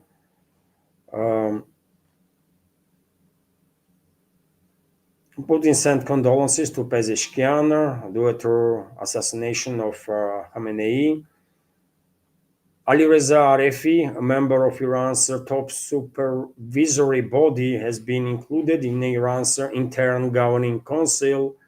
A red flag of revenge hangs over the Jamkaran Mosque in the Iranian city of Qom. And red flag there means revenge is imminent. Israel claims that 40 Iranian commanders were killed in their strikes. Tel Aviv also claimed to have destroyed most of Iran's air defense systems in western and central Iran. And again, we should take all the reports, by the way, all the reports with a grain of salt, pinch of salt, right? Because of fog of war, of course. Iran used Fatah 2 hypersonic missiles for the first time to strike U.S. bases in the Middle East. You see, that's what I mentioned, by the way, that at least on several instances, according to reports that I see on while surfing on internet, by the way, searching for news, relevant news, I spotted these reports that in certain cases, Iran did deploy its hypersonic weapon systems, although majority of the missiles that they use right now is older generation missiles. And now we have confirmation that yes, Fatah 2 hypersonic missiles were deployed. The explosions rocked the area around the hospital and the Iranian Red Crescent in Tehran. Yes, they targeted the Red Crescent, man. The fascists, what can I say, man? Israeli army has released the footage of attacks on Iranian government headquarters and okay, that buildings, by the way, that area, I saw you a few minutes ago those videos of strike on this block, right? So this is governmental buildings, and they were destroyed. Port and tanker in Oman after the drone strike are damaged and burning.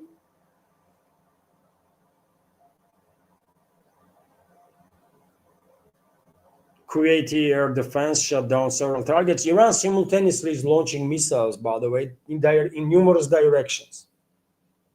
Simultaneously, waves after waves after waves, right? Bahrain has reported a new wave of Iranian ballistic missile and drones.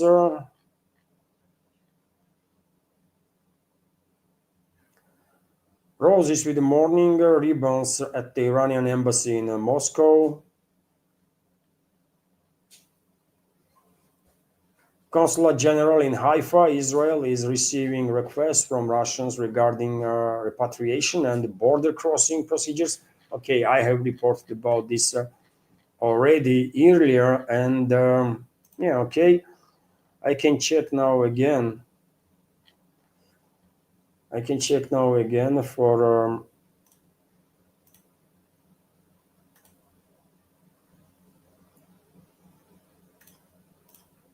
some latest updates on Telegram, let's say, and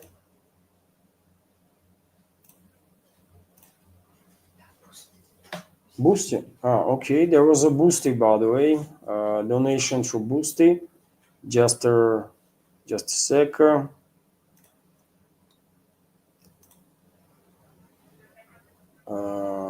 Just a sec.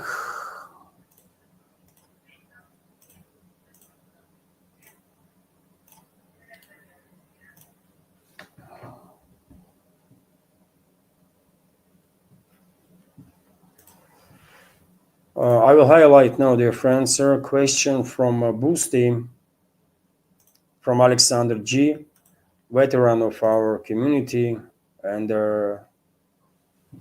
big supporter. Thank you very much, Alexander, for $10 donation and the commentary. And commentary is, do you know anything specific about Russian air air defense in Iran? This is a question from Alexander, and no specifics is known to me. I know there are rumors. That allegedly, and this is rumors, allegedly Russian militaries are operating with some radioelectronic warfare systems and their air defense systems. Number of experts in this field actually shared information about it, but no official statements, of course, no official statements, and I cannot add anything to what is already being said, that there are rumors about Russian military presence in Iran.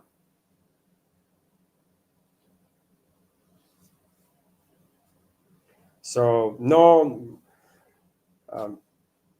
I will say, I'm not sure acting Russian militaries are even present in Iran.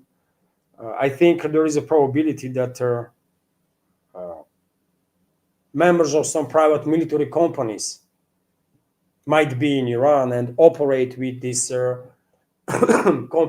complex systems, especially radioelectronic warfare systems. Earlier, there was reports that allegedly Russia transferred one of its most advanced radioelectronic warfare system, jamming system, right? And of course, to be able to operate with such complex systems, you need specialists that are trained for many months at least, right? For a year plus. And therefore, there is a probability that maybe Russian specialists are there from private military companies, maybe not. I don't know. Only rumors, Alexander, for now. I even have heard that Russian pilots might operate with Iranian planes, and I don't know, man. It's difficult to say with certainty that this is the case or not. So thank you very much, Alexander, for your donation. And there was just now there was a donation through PayPal from Luca. Thank you very much. Thank you very much, Luke, for your donation on a PayPal. And there is a comment that I will read right now.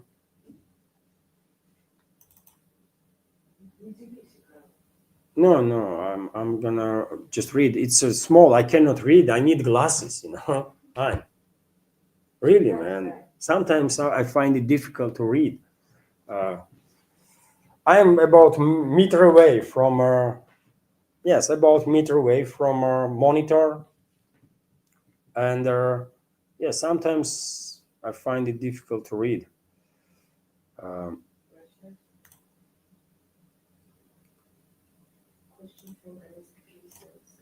So no, I will make it bigger now.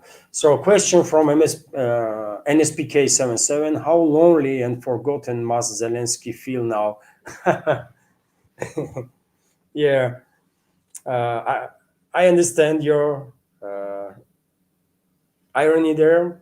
Of course, all the attention of the world has been shifted from Zelensky and the Kyiv regime towards this Iran chapter of this Third World War. And Zelensky probably is very much upset. And also, by the way, European elites probably are going crazy, because you can imagine how volume of missile interceptors that are used right now by Israelis, by Americans, by their allies, regional allies. And that means that there are going to be no interceptor missiles for Kyiv regime, or at least significant volumes anytime soon. That's for sure. So yes, this Iranian story definitely is a kind of nightmare for Zelensky's regime and its European backers, its globalist black backers, in some ways. So yeah, I agree with you. Thank you very much for $10 donation, Luke. Thank you very much, NSPK, for a question. And also, right now, I see question from Nidish Kumar Levan. I saw reports of shooting down MiG-29 by USA Air Force. Does Iran have MiG-29? Yes, Iran does have MiG-29 planes, old planes, and at least for now, I have not seen no reports about any Iranian plane being intercepted. But maybe this happened, and Iran definitely has MiG-29s. I have seen quite a number of videos in recent weeks, even of Iranian MiG-29s flying around Iran. So I don't know about this particular story, but Iran has MiG-29s in its arsenal. There are reports that allegedly Iran received either Su-30s from Russia or Su-35s, but I'm not quite sure that this is true. MiG-29s, yes, and it's old MiG-29s, not the new ones though. So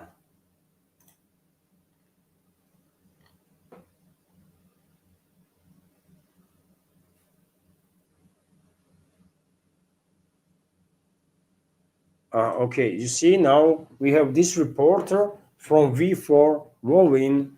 Iranians reported downing their IDF F-15EX with their MiG-29.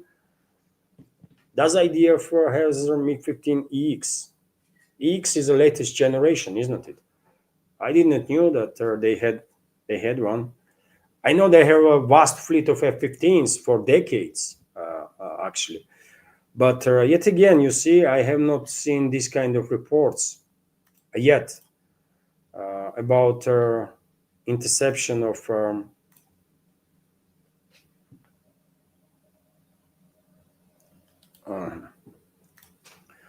there was a donation right now, dear friends, from a member of our community, also a big supporter, and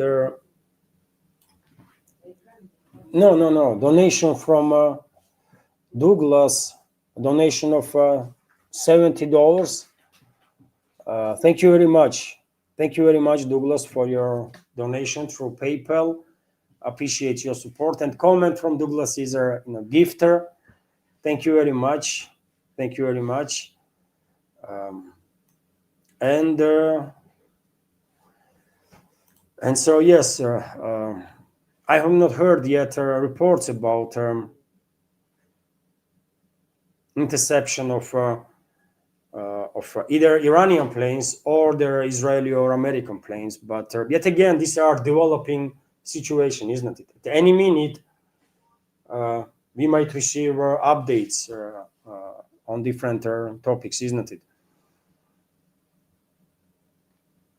And so, should we continue, dear friends, with the community chat for a little while? I will, if I may, dear friends, I'll take a minute off right now.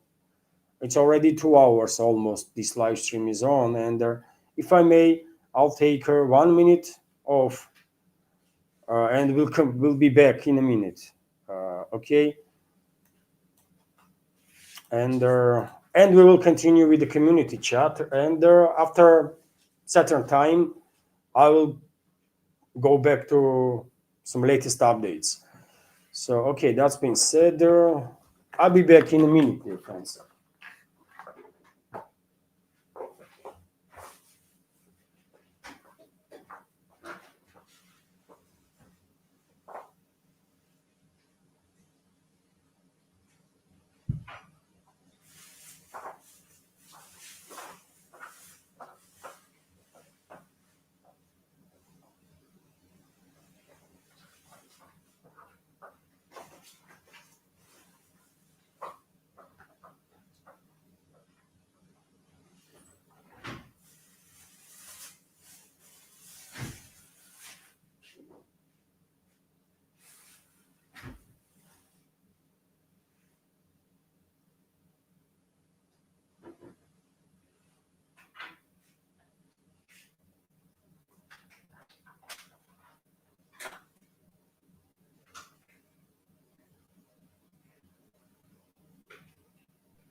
Okay, I am back. I'm back, dear friends. And let's continue. I will check right now for possible breaking news.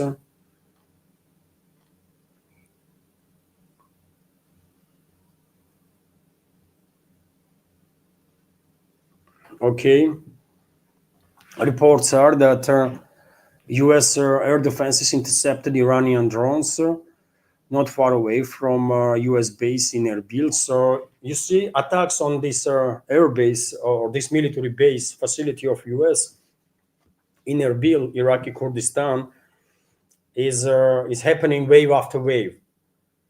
So there are, one should acknowledge, isn't it? One should acknowledge that this time around, Iranian militaries were clearly ready to launch, basically, missiles and drones, and there are unending spree of these launches, isn't it?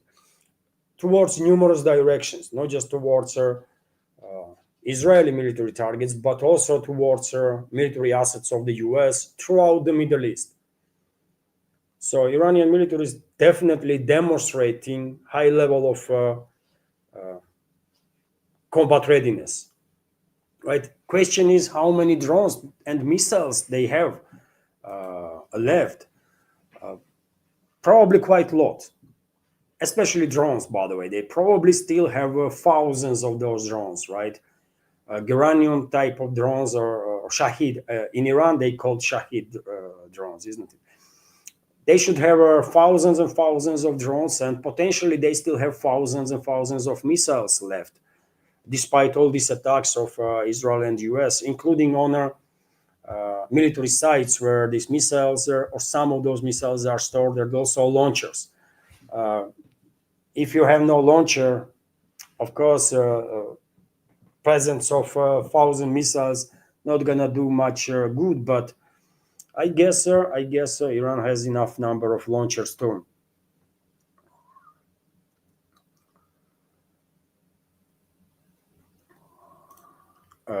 Notar Jethro Tool is commenting USS Lincoln of Haifa. You mean was targeted there? I shared their information earlier yesterday, by the way, during the stream about a claim of Iranian side that one U.S. military vessel was a support vessel was targeted. Right, it was not a. Its name was different, so maybe something else was also targeted. I don't know. Or maybe USS Lincoln, you want to tell us that USS Lincoln is stationed there, not far away from Haifa. Haifa city was targeted too, by the way, in Israel, port city.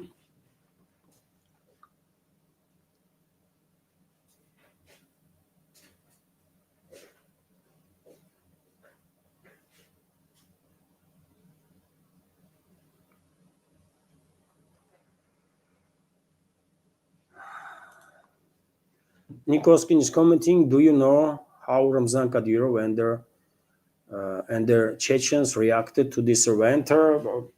They will react in the same way as I do, negatively, of course, negatively, isn't it? Vast majority of Russian public, I have no study on my hands right now, but I'm absolutely convinced that vast majority of public here in Russia is condemning these terrorist attacks of Israel and the US on Iran. Absolutely unprovoked attack, right? This is a war of choice. Iran did nothing to provoke this attack, literally nothing, by the way. They were happily engaged in negotiations, and Tehran was sending clear messages that in regards to nuclear program, they are more than willing to compromise, including shipping their enriched uranium up to 60% to third party, to downgrade enrichment level up from 60 to 20%, right? They were ready to compromise on matters, but we all know, by the way, that US was never honest in these talks, and Western media already reported that decision to strike Iran date was chosen several weeks before attack took place. During the last visit of Netanyahu to US, date of attack was chosen by their parties, right? And all that diplomatic stuff, so-called diplomatic moves from the US was just a deception. This is reported in Israeli media, this is reported in US media, it's out there. Everyone knows that US was, and I was saying it, isn't it? I don't know, Nikos, if you were monitoring my updates, but in past several weeks, but I was saying that this is nonsense, right? US is not honest in these talks, right? They are just gaining time until they will deploy enough military assets and their munition and so on. And once they consider themselves to be ready, they will launch attacks, right? Attack is imminent. I was saying this throughout this so-called negotiation process between Iran and US, and that's exactly what happened, basically. And now we have media reports from Israel, from US, that actual date of attack was chosen during the Netanyahu's last visit in US several weeks ago. And even date of attack is linked with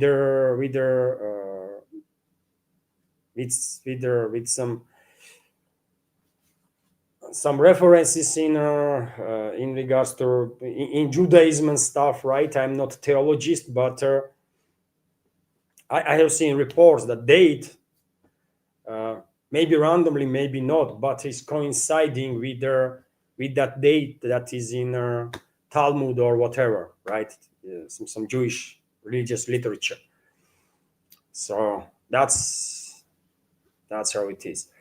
So Ramzan Kadyrov, of course, will have a negative take on this attack on Iran. Same people of Chechen Republic and same all the people of Russia, by the way, vast majority. And as I said, it does not matter, are you Muslim or the Christian? Chechens are Muslims, of course, and they will have sympathies towards any Muslim country that is unprovokedly attacked, right? Unjustly attacked, understandably so. But yet again, it's not about religion, I think. I'm Orthodox Christian and I'm in support of Iranian people because they did no wrong, by the way. They did nothing wrong. They've been attacked for no reason, right? Just because Western ruling class and Zionists have these disgusting strategies about domination over the world, right? And they are destroying country after country, region after region, throughout the centuries now, really. And I want to believe that majority of public in European countries and US also critical of US Israeli attack, because it's about humanity. It's not about religion, by the way. We cannot allow ourselves to be lured into this trap that Western elites, this evil force created, right, to divide people and rule. It's about humanity. If you are a good human being, if you think you are a good human being, and if you want to be a good human being, then I don't think you can justify or be supportive of these fascist elements, right? Either in Israel or in Western ruling class, generally speaking.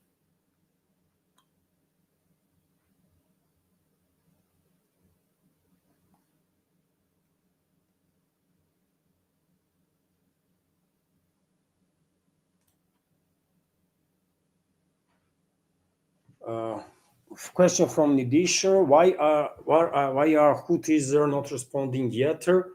Well, they made their statement. I believe they declared that they are intending to shut down Red Sea, even, you know. But yet again, Houthis were under their constant attack of U.S., Israel for so long that I don't really know how credible their longer range capabilities are now. So it's hard to tell. They did stated that they are in support of Iran and they will target U.S. Vessels in the Red Sea, Israeli vessels in the Red Sea, and vessels of their allies. But I'm not quite sure they have enough long-range capabilities, missiles or the drones, or maybe they are just waiting. Maybe they are just waiting for a moment to launch not just any attack, but actually launch an attack that will succeed and will cause serious damage, either to U.S. Navy or to Israeli Navy. Maybe. I don't know if Israel has any naval assets in Red Sea or in Arabian Sea, but U.S. definitely does, right? So I don't know, but I guess Iran was preparing, right? Iranian military is clearly demonstrating that they were preparing. It took no time, basically, for Iran to retaliate. If during the 12-day war, it took forever before Iran retaliated, well, this time around, they strike back almost instantly. So they were ready. They were locked and ready. So there must be some strategy in place, right? And I'm quite sure Iran has a communication with their resistance movement, right? And maybe they are just they have a plan, right? They are operating according to plan. First stage, second stage, third stage, and maybe this resistance movement will get engaged on a third stage of operation. We don't know, isn't it?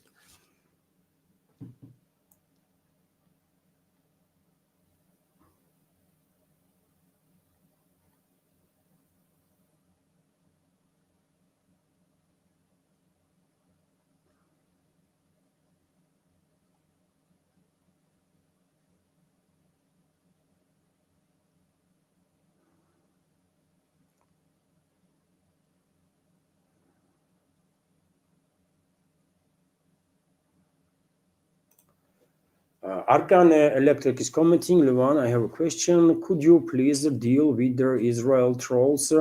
Shabbat Shalom and what the files? Thank you. I mean, Shabbat Shalom and what the F files. Please act with respect, right?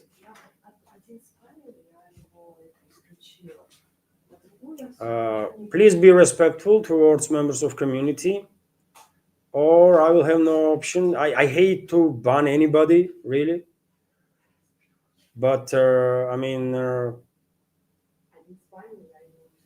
people are not happy. So please, let's be respectful towards each other. Always remember that we are ordinary people. We are not decision makers, and we cannot allow ourselves to be hostile towards our fellow ordinary citizens from other countries, right? Let's be polite. You can say whatever you want about public figures, politicians, regimes. I don't care, right? Say literally anything you want about those, but towards each other, let's be respectful.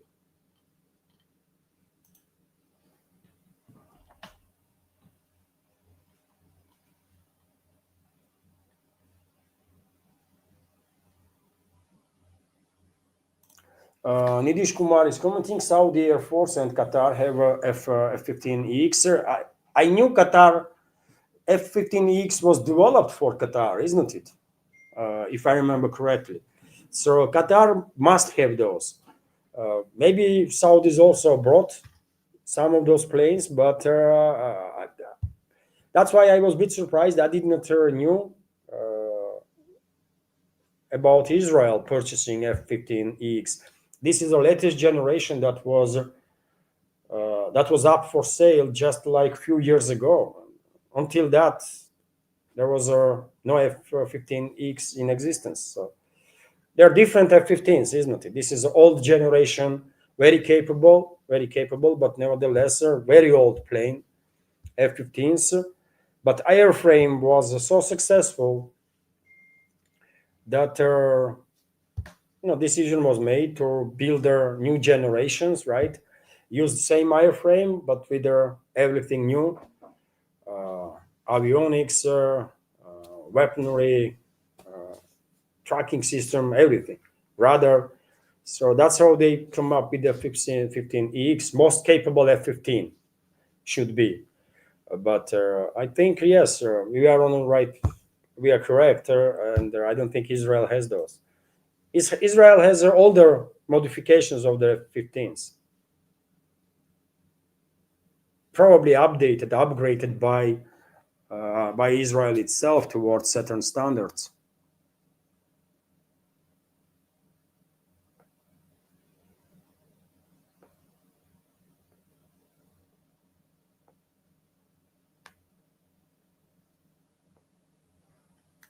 Ruth is commenting, veteran of our community, Ruth Greening.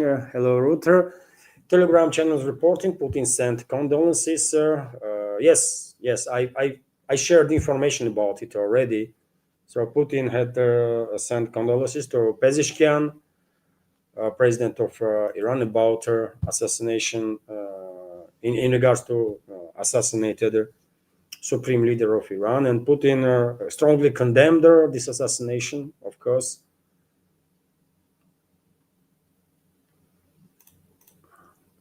Arkan Electric is commenting, the one your chat is polluted with the Zionists. I already made a warning, and hopefully everything will be okay. I mean, I can see Shabbat Shalom is commenting some stuff that Jews are God's chosen people and stuff. I mean, okay, it makes this kind of comments don't makes me angry, by the way.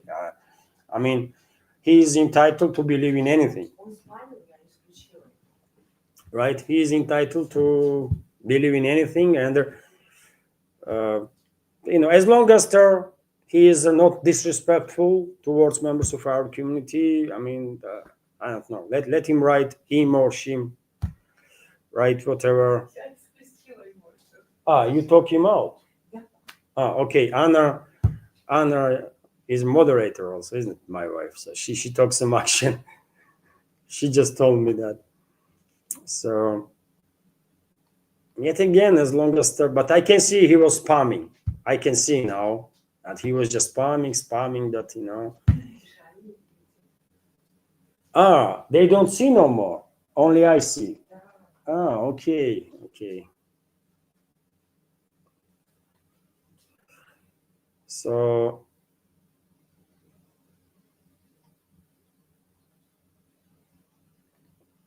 let's continue, dear friends.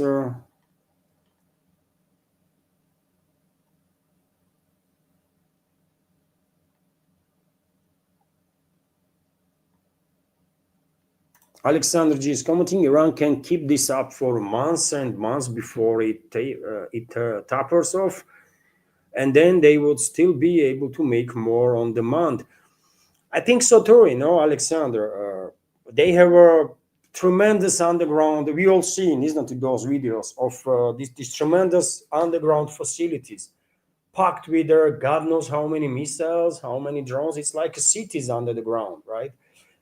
And so I can imagine that they have not just their missiles being stored there, but also some assembly lines, some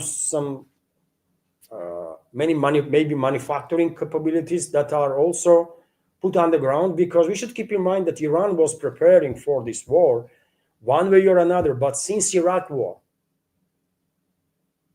So they had decades, really, right, to prepare. Decades. So I can imagine that their stockpile of Iran in terms of ballistic missiles must be tremendous. Literally, potentially, not just thousands, but even tens of thousands of missiles and drones, right? And that is definitely enough to be able to sustain a relatively high level of retaliatory strikes for months and months on end, for sure. What I think also is that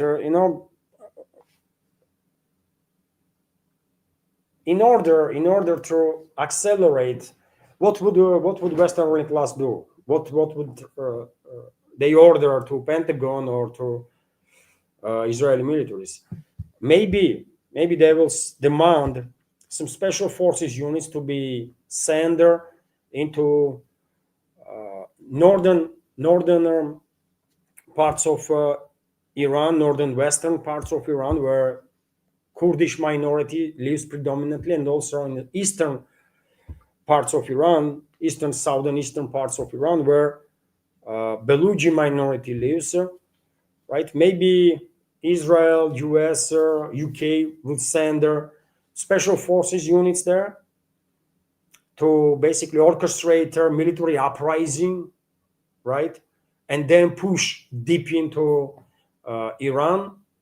Maybe that's what they're gonna do. So let's pay close attention to this topic, dear friends, because in several days from now, probably US and Israel will launch this next stage of operation, which is going to be on the ground in order to create this total chaos, right? And power vacuum. They have to have a presence on the ground, and they will send their special forces, and most likely they will use armed groups of armed Kurdish groups and their armed Baluchi groups to operate on the ground, right? And yet again, based on a level of infiltration of Iranian military, Iranian security services, I mean, I would not be surprised at all if at some point, some military units will begin disobeying orders from Tehran, right? And they're acting on behalf of Israel and US. Anything is possible. Anything is possible. But I believe after the first stage of this assault on Iran, which is airstrikes, next stage is going to be ground operations and destabilization on the ground. The US not going to send tens of thousands of its troops, but they will send special forces. They will send small contingent, and they will try to use Baluchis and their Kurds on initial stages, and then maybe some local, maybe some military formations, either from IRGC or from militaries, Iran's militaries, that they might already have corrupted and brought. But ground operation is going to be next. I'm quite sure about it.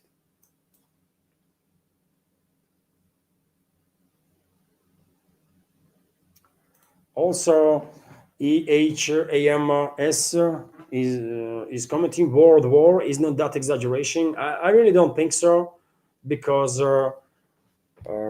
in my understanding, I mean, world is already engaged in a global struggle, global conflict. On one side is the Western ruling class and their allies, Zionists, and so on. And on the other side is the rest of the world, basically, humanity. And there is a different chapters of this war. One should keep in mind that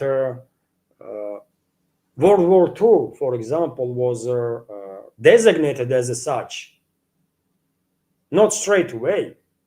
World War II, if you ask me, started even before Poland was attacked, right? World War II actually was launched when, as a result of Munich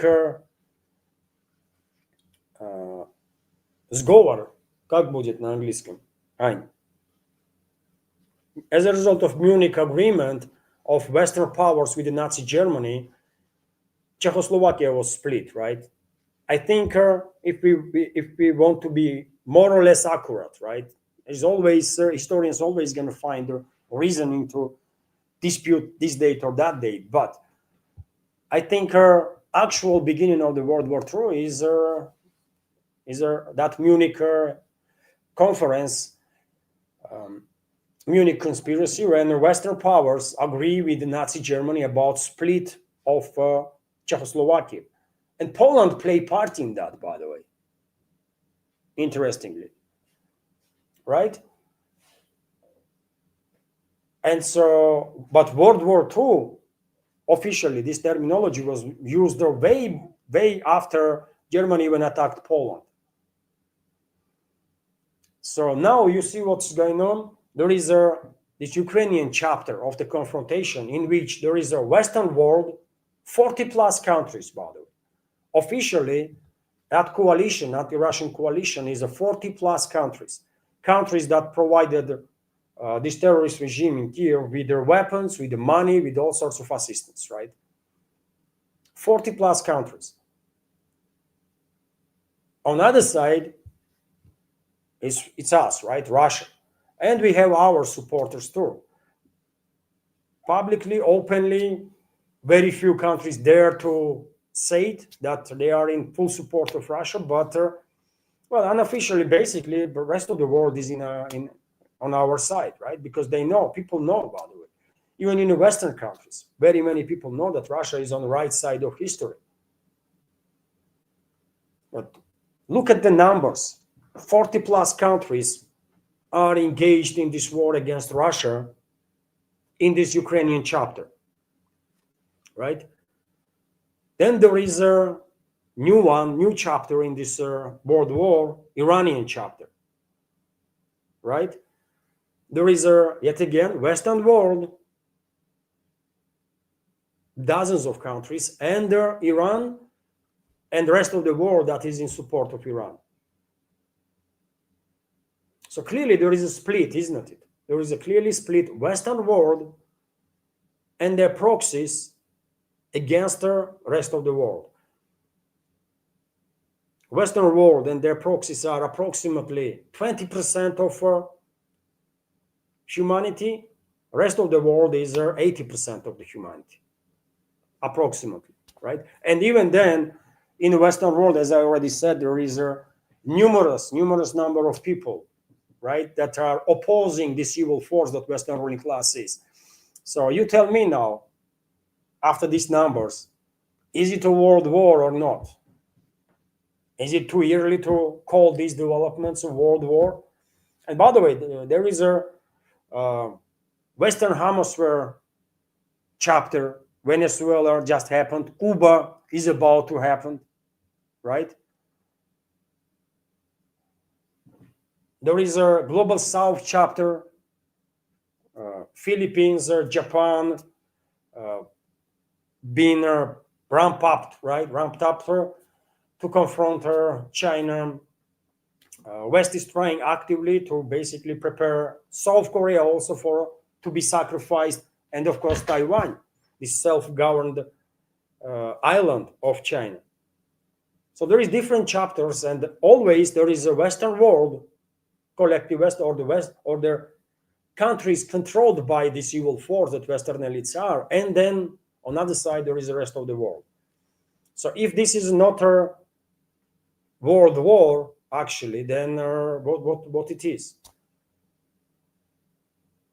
People, some people might have this mistaken take on a world war that, what, if nuclear warheads are not flying here and there, right? It's not really world war. But no, man, it's not about what weapons being used. It's about what part of world is engaged in these hostilities, right? In the conflict. And if you take a look from that perspective, then it is a world war, man. I mean, entire world is practically entire world is involved. One side is countries controlled by evil force, Western ruling class, and Zionists and their assets, and there is the rest of the world on the other side. So I don't think it's an exaggeration if I will say it's a world war. It's a world war, by the way, that is going on.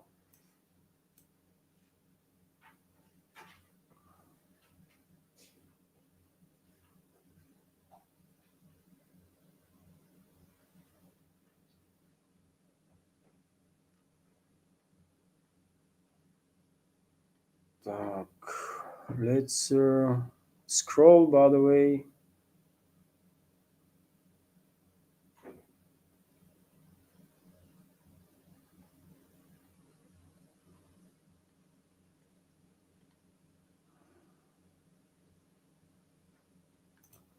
NSPK 777 is commenting, Iran is crucial for China. So Belt and Road project, absolutely, of course. So surely China will help out. Nobody knows what all those Chinese cargo planes were bringing to Iran.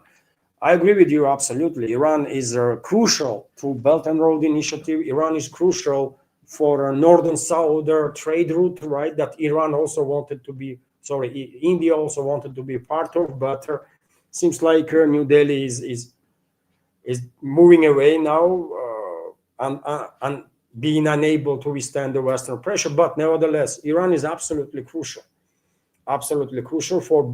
for and not just Iran, but strategical stability in the region, in the Middle East, is absolutely crucial for China and for Russia.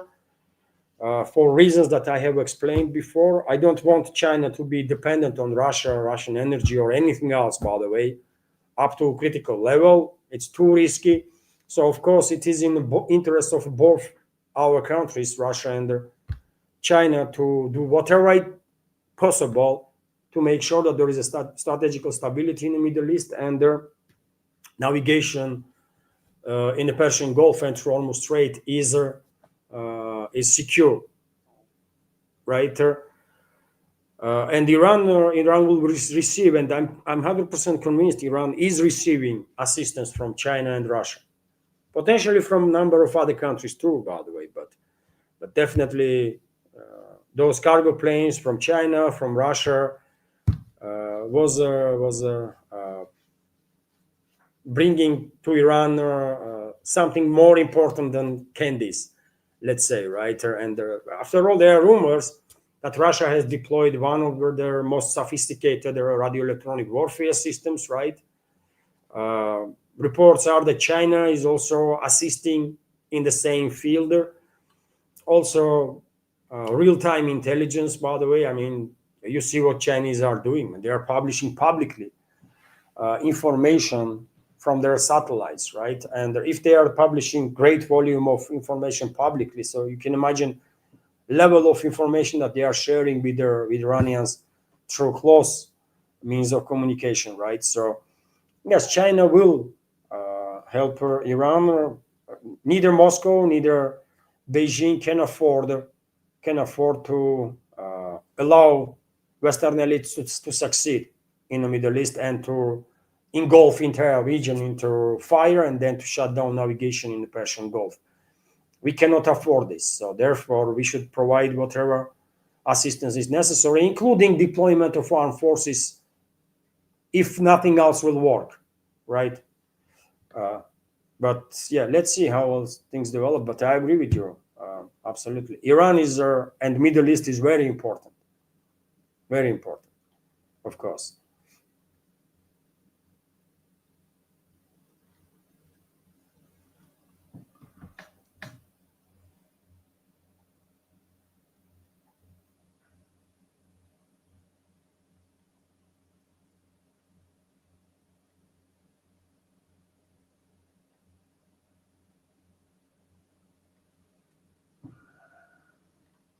I'm scrolling now, dear friends.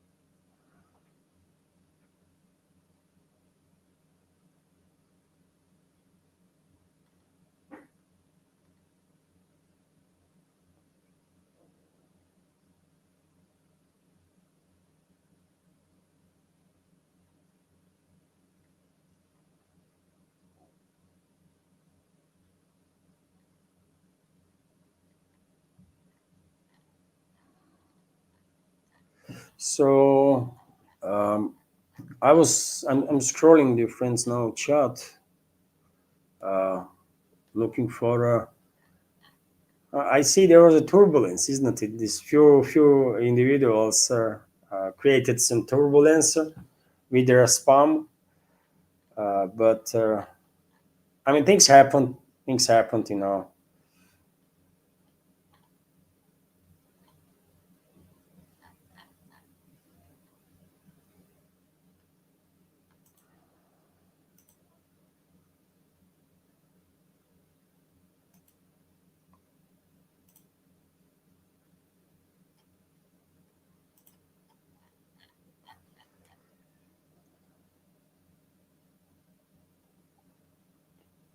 Scooby is commenting on a Rumble from Rumble that World War II was caused by Versailles Treaty. Yes, we can. Yes, I can agree with you on that too. I mean, Versailles Treaty was so devastating for Germany, so devastating in many ways, right? And German people find themselves to be so embarrassed by it uh, that eventually this feeling in some ways, many ways, actually push the people towards the supporting, towards the revanchism, basically, right? Western powers went unjustifiably harsh on Germany. They humiliated German people, German civilization, and they cornered basically psyche of the people, many people, right? And they went towards revanches, and that's how these Nazis end up eventually in power. So Versailles definitely played key roles. Scooby, I agree with you for sure. But if we want, when I mentioned Munich agreement between Western powers and Nazi Germany, that's a military phase of the World War II, let's say, right? Because straight after that conspiracy between those parties, Germany went and occupied Czechoslovakia, right? There was no more Czechoslovakia after that. So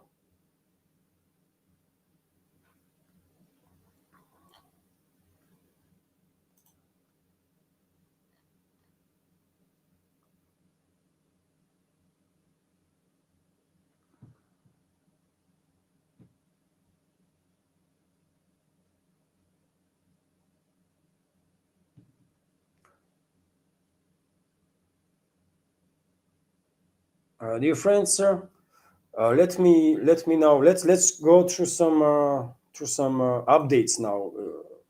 Let's check what is the latest, and then I will come back to chatter if there is any questions, comments. If you want to continue, and that's about it. Let's check. Uh, let's check media for some latest updates because there maybe something extraordinary is happening. I mean, everything is kind of extraordinary. We are living in extraordinary times, isn't it? Extremely dangerous times.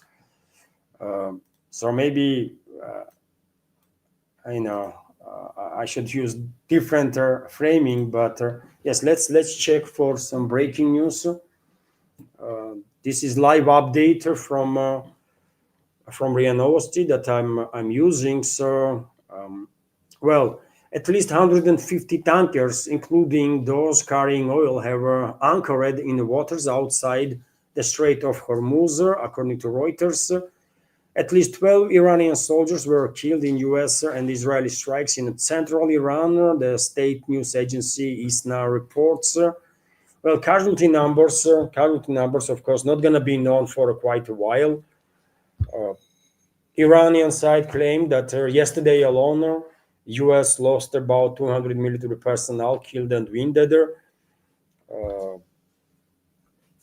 Of course, due to these constant strikes on Iran, Iranian militaries and security services also have casualties, right? But none of them gonna share, no one side gonna share objective information at this point, understandably so, basically, of course. But nevertheless, it's not acknowledged that there are some casualties among Iranian militaries. Palau flag tanker that was attacked off coast of Oman has begun to sink. That's their update on that. Iran fired 2 missiles towards Cyprus, where a British base is located. U.S. Ministry of Defense reported. I shared information about it little earlier. U.S. Air Defense intercepted their drone over the military base near Erbil Airport in Iraq. Chinese Foreign Ministry called for an immediate end to military action in the Middle East and to prevent the situation from getting out of control. Well, Russia is calling for de-escalation. Russia is calling US and Israel to end this military aggression, unprovoked military aggression. China is doing the same, but we know there is a very little chance, if any, that Western ruling class will listen. They're not going to listen. US and Israel operation against Iran cannot be justified in any way. The North Korean foreign minister said Iran is, and by the way, North Korea, if Iran will need their assistance in terms of long range means, we know where is the country that without any fear of the West can transfer its long range weapons to Iran. That's North Korea. They don't give a damn, man.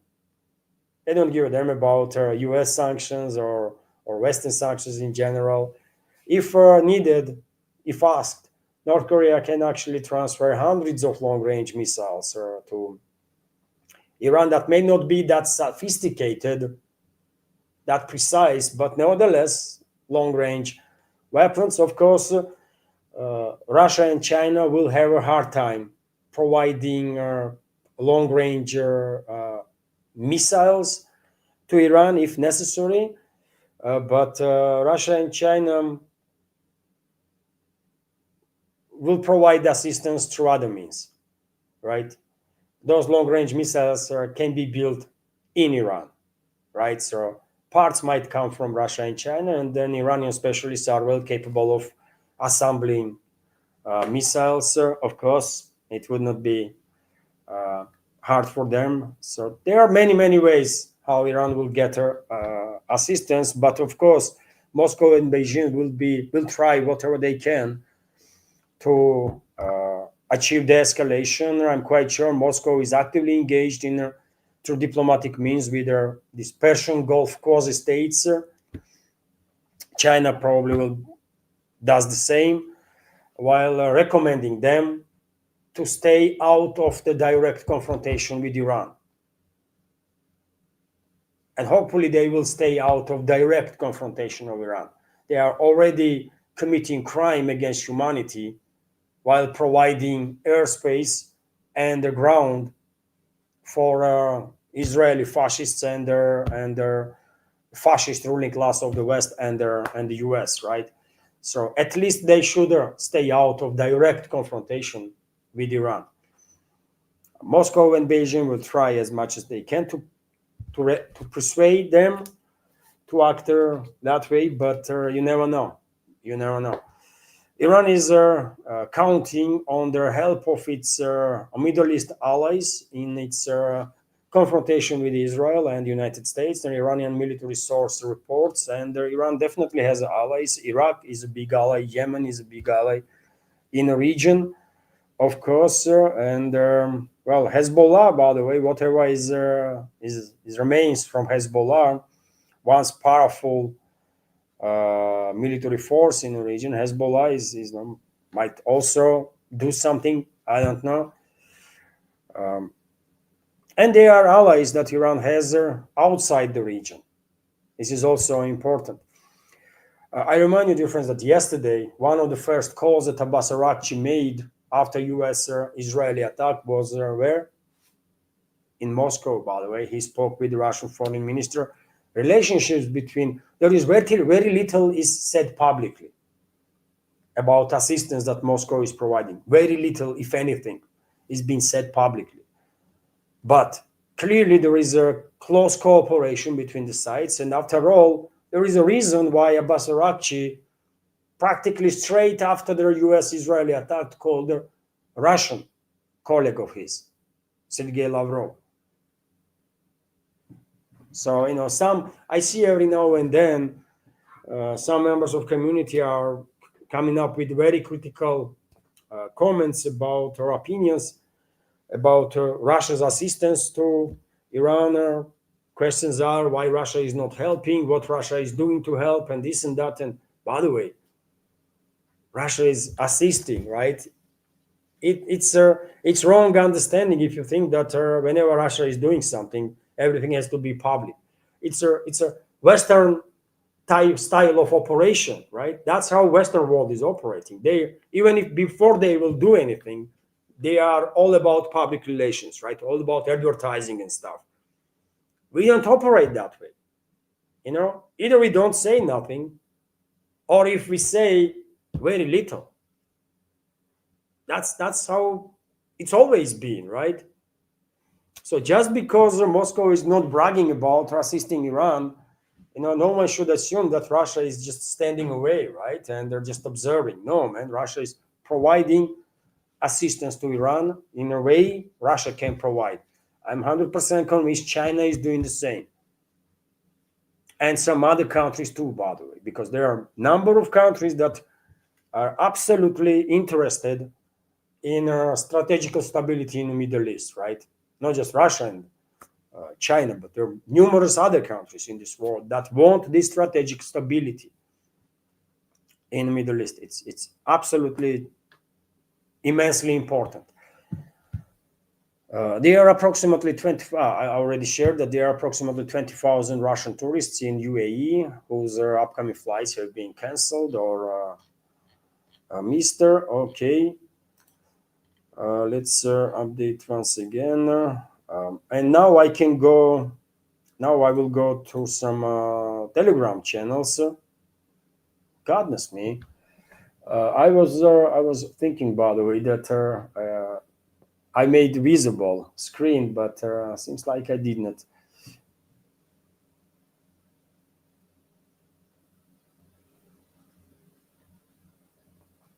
And look, let's go through some Telegram channels now for with more updates. Just a sec, dear friends. My programs are informative, isn't it? Is my programs informative enough, by the way? I hope so.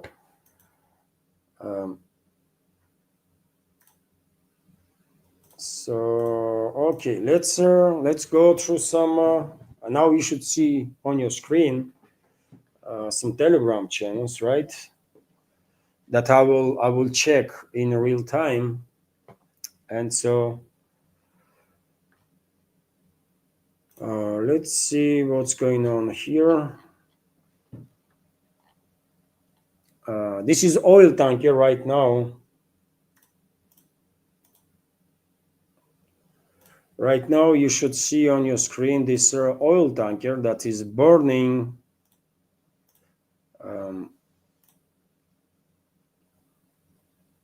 off coast of Oman. following Iranian attack. And I already mentioned that well, reports are that this vessel is begun to sink. Well, Kamala Harris is saying that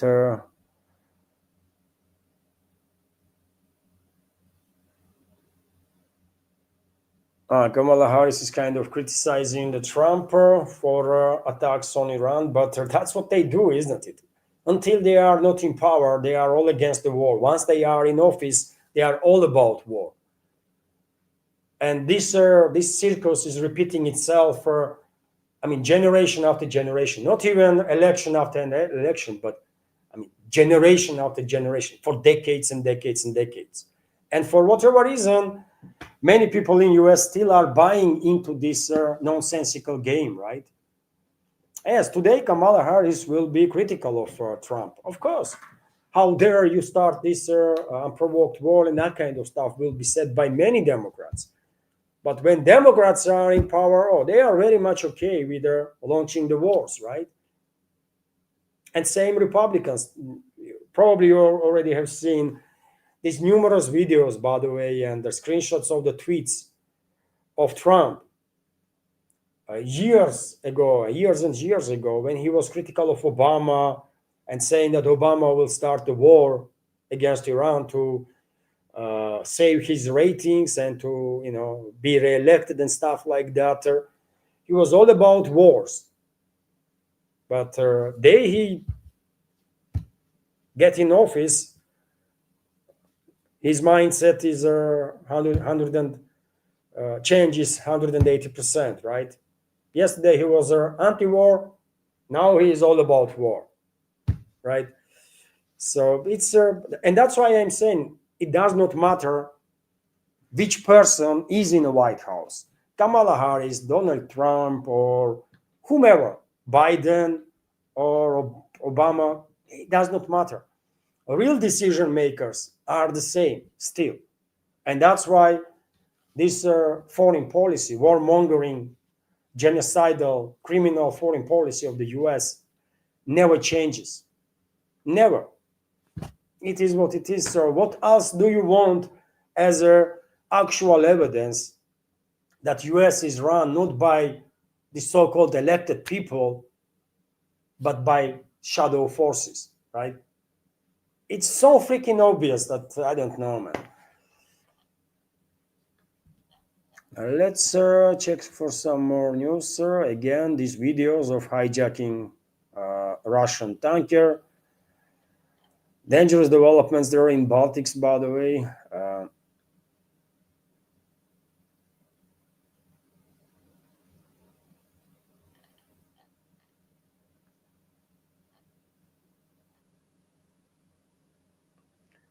UK Defense Secretary just said that only the US can decide if its actions are legal or not. Seriously, that's I mean, unbelievable, man, unbelievable. These European so-called elites, by the way, these puppets, right, of the globalists, they are so quick to criticize anybody and everybody, right, outside of the West.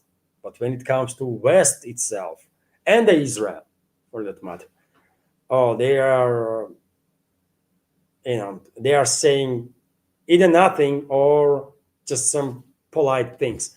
It's now up to US to decide if war of aggression that it started is illegal or not. Okay. With same logic, then, you know, why London is criticizing Russia? After all, US was unprovoked, right? Iran did not send no troops in Mexico or in Canada. Iran did not overthrow government in Mexico or Canada and create her anti-American regime there. Iran did nothing. And still, British so-called defense secretary is struggling to say that, yeah, this is unprovoked war of aggression, war of choice. It's easy. But he cannot say nothing. But he will be very happy, by the way, to criticize Russia.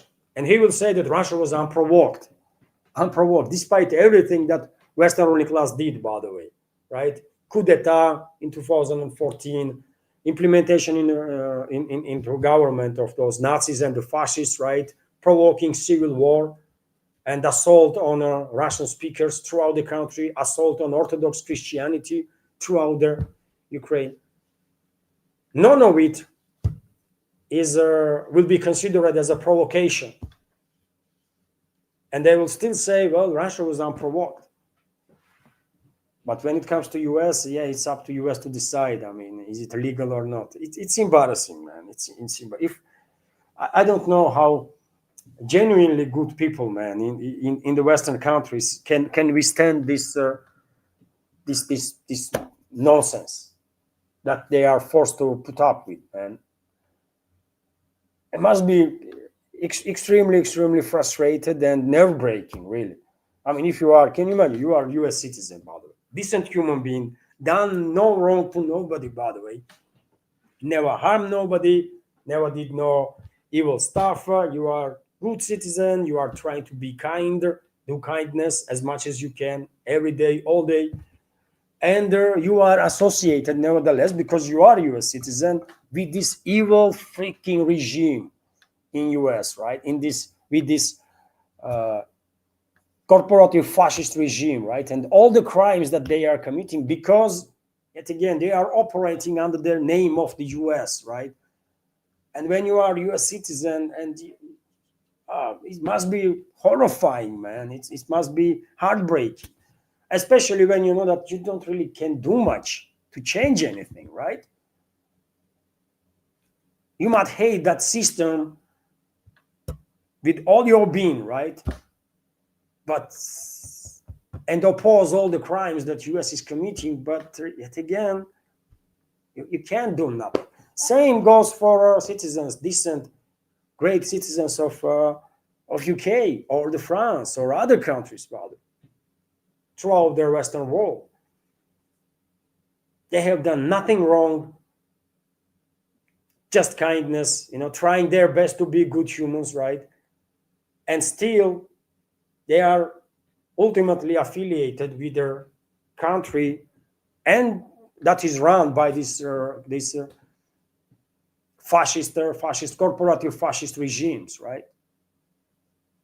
It must be tremendously frustrated, man. It's especially when you're realizing that you cannot really change anything. Crazy, man.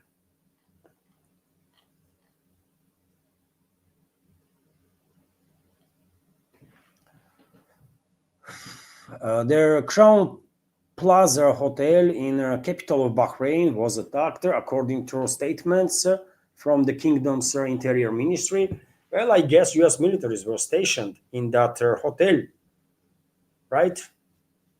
And that's why it was attacked. US militaries probably were stationed there.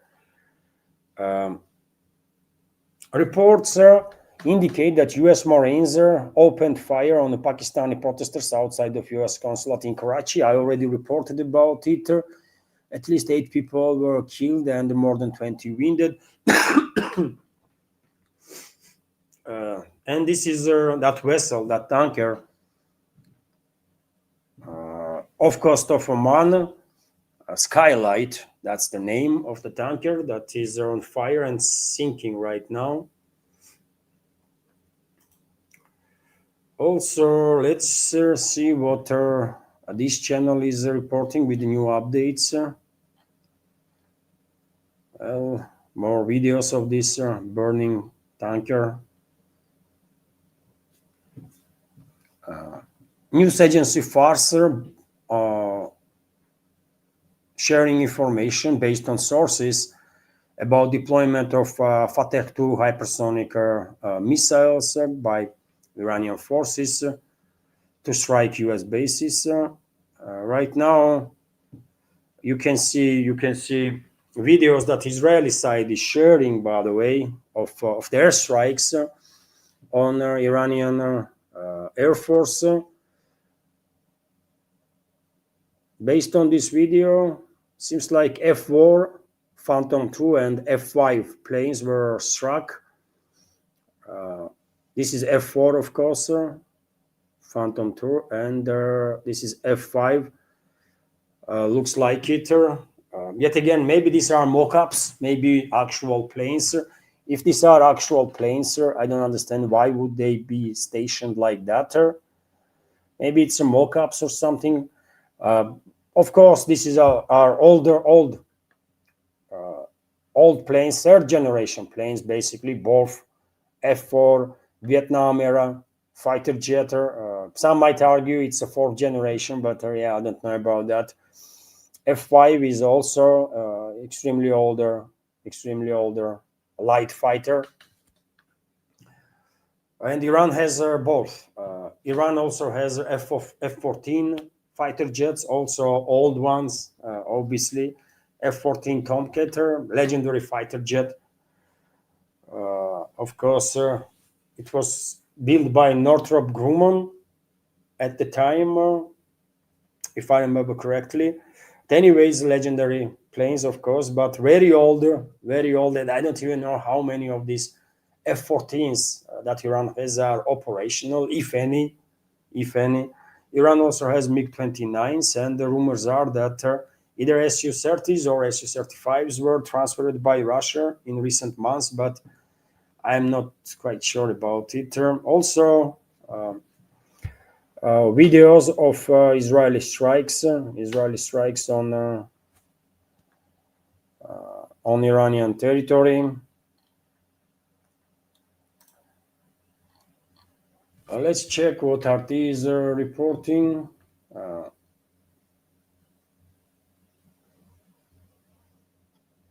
UN observer office set on fire in Gilgit, Baltistan.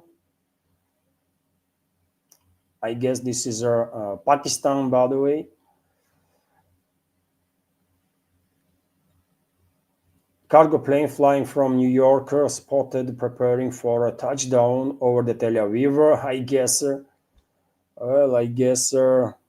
I don't know, man. Either evacuation is gonna happen, or some missiles deliveries, emergency missile deliveries from US. I don't know. We will find out. You can see this video, by the way. I mean, at some point on the right side of this building here, you can see this dot plane is moving. Netanyahu held emergency security meeting last night with their top ministers, military leaders, and their aides. Okay, unfortunately, that area, that bunker or whatever, was not struck by Iranian missile, and these fascists were not eliminated. But maybe they will be eliminated soon. Maybe. And dear friends, right now we have a new member update from about marathon. Oi, oi, oi. Oi, oi, oi. That's too bad, man. I should not.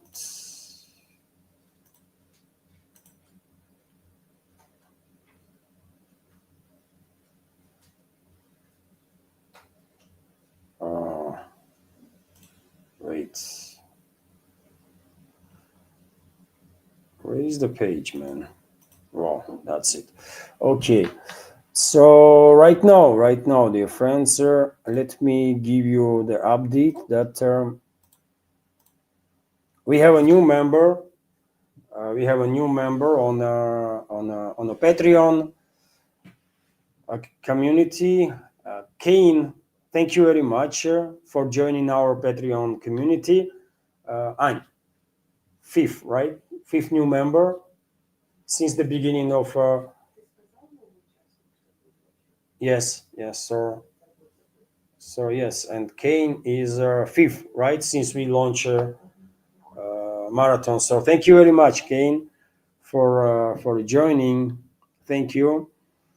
And let's continue with the other news. I was on RT's page, isn't it?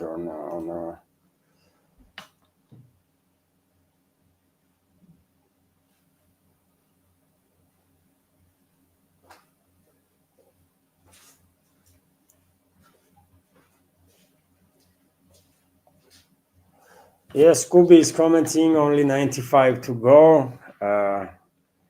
Yeah, yeah, I was skeptical, isn't it? I was skeptical that this marathon would succeed, but maybe, I mean, maybe we will succeed. I'm gonna try, man. I'm gonna try my best to maintain this project as it is and further improve uh, and enrich the programming uh, as much as I can. So and right now we are on artist Telegram page with let's see what latest updates they have. China firmly opposes, they strongly condemns the killing of the Iran's supreme leader. Um, I already spoke about statements of Chinese foreign ministry, Russian foreign ministry. Ursula von der Leyen, president of European Commission, is so out of touch with reality. With the Khamenei gone, there is a renewed hope for the people of Iran. She stated, we must ensure that their future is theirs to claim and shape. What the hell? What the hell? Iran was attacked unprovokedly by US and Israel, and all Ursula has to say is to kind of celebrate their killing of their religious leader of Iran. These people are sick, isn't it? These people really are sick, man. That are in charge of Western world. Truly, these are mentally ill individuals. 100%. I'm not psychiatrist, but this is not the reactions of the normal human beings, man. Is if anybody believes that Ursula has any care about Iranian people or any of their officials in the West, man. This is insane, man.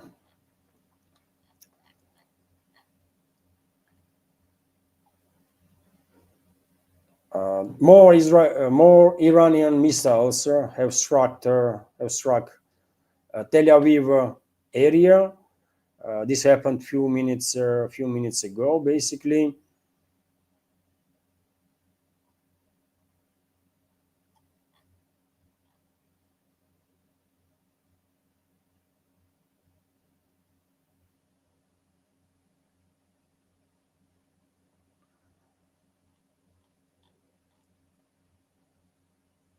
Okay, okay. By the way, I mean, missile strike in Beit Shemesh, west of Jerusalem.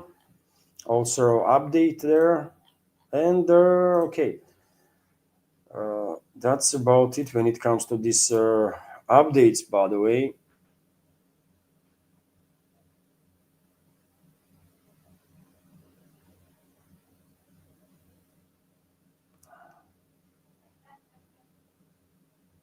and well, let me check. By the way, chat for questions. Already 3 hours. This live stream. My head will blow up now, right?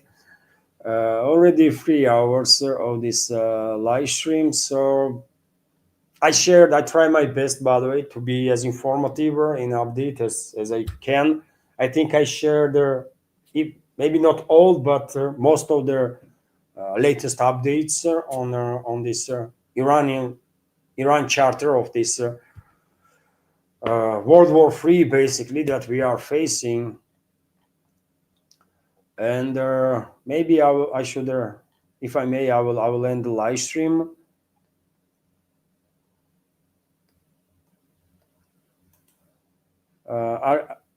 Arcan Electric is commenting. YouTube does not like me saying nasty things about Tel Aviv. Well, YouTube does not like when you say anything critical of Israel regime, anything. I mean, when Israel launched its military operation in Gaza, And when it has become clear, absolutely clear, by the way, I mean, veterans of our community know, but when it has become absolutely clear they were committing a mass murder and a genocide, by the way, of course, I've said exactly that, that in my personal opinion, this was a mass murder and a genocide. And I knew this would not end well for my channel, man. I knew it. But I had to be true to to to our community, to my obligations, right? And I couldn't just ignore the topic. I knew it would hurt this project, but I just could not ignore it and just you know uh, search for as nicer or as neutral explanations of the developments as I possibly could, so that algorithm would not hurt my project, my channel. No, I did not play no games, man.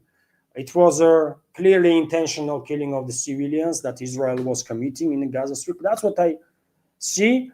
That's how I understand the situation, and that's what I said, right? And if you trace back, I mean, you will see the strict decline of in terms of view numbers, for example, right, has started exactly then. There was times every now and then my videos usually had like 10, 15,000 views, right? Some even tens of thousands, but usually 5, 10, 15,000 was a normal stuff, absolutely normal stuff. I mean, and now at this point, by the way, my videos barely managing to reach 2,000 views. So I knew that being critical of actions of the Israeli fascists is gonna cause consequences, uh, negative consequences for the project. But yeah, I mean, and so what? You know, at least I was, I never betrayed my principles, right? And I promise you that I'm gonna be real, and I'm standing on my promise, right? I'm gonna do my best, by the way, and you know. So yes, definitely, algorithm does not like when you say anything critical, even slightly critical of Israel, by the way. Whenever you mention Israel, algorithm is catching your word, right?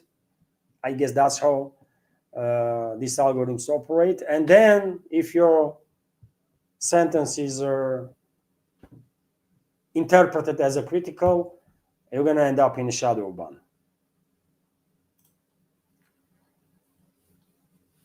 It is what it is.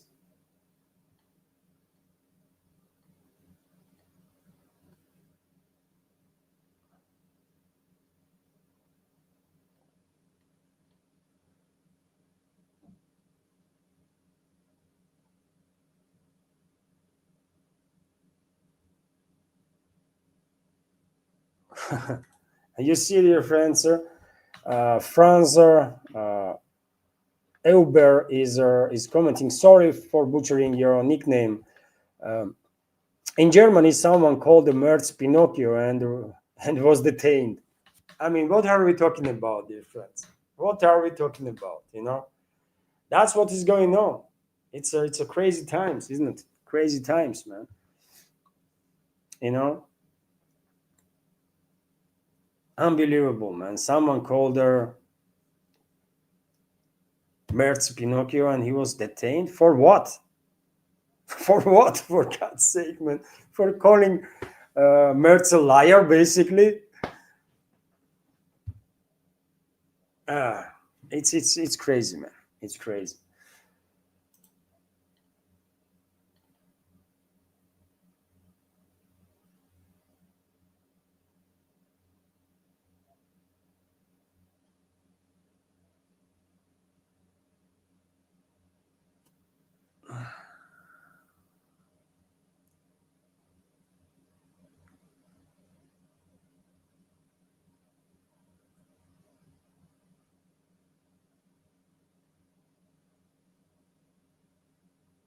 Dear friends, if I may, I will end the live stream now. Thank you very much for your time and for your attention. I really try to be as informative as I can with the news segment, and also we had a good chat, isn't it? We exchange opinions on many topics. I think I can end the live stream now, um, and um, and see you tomorrow. See you tomorrow. And when it comes to next week, dear friends, I want to do. You know how last week, first I had the walk and talk videos, and then a live stream in the evening. Next week I will change. First live stream at about 11:12 p.m. Moscow time, and then I will just feel more free, right? I will have more time to just go outside and make and record a walk and talk type of video on from streets of Moscow, right? There are many members of our community likes those walk and talk videos, so I'll try to give you at least every day during the work days this walk and talk type of videos towards the evening. In the morning, either 11 or maybe 12 live streams. So see you tomorrow. Thank you all, and be safe, dear friends. Take care, and thank you for your attention and for your support, dear friends. Many thanks to everybody who supported during the stream and with donations, whoever supported uh, since the existence of my project. Of course, many thanks to those people, and many thanks to everybody who continues to support. Thank you, and bye.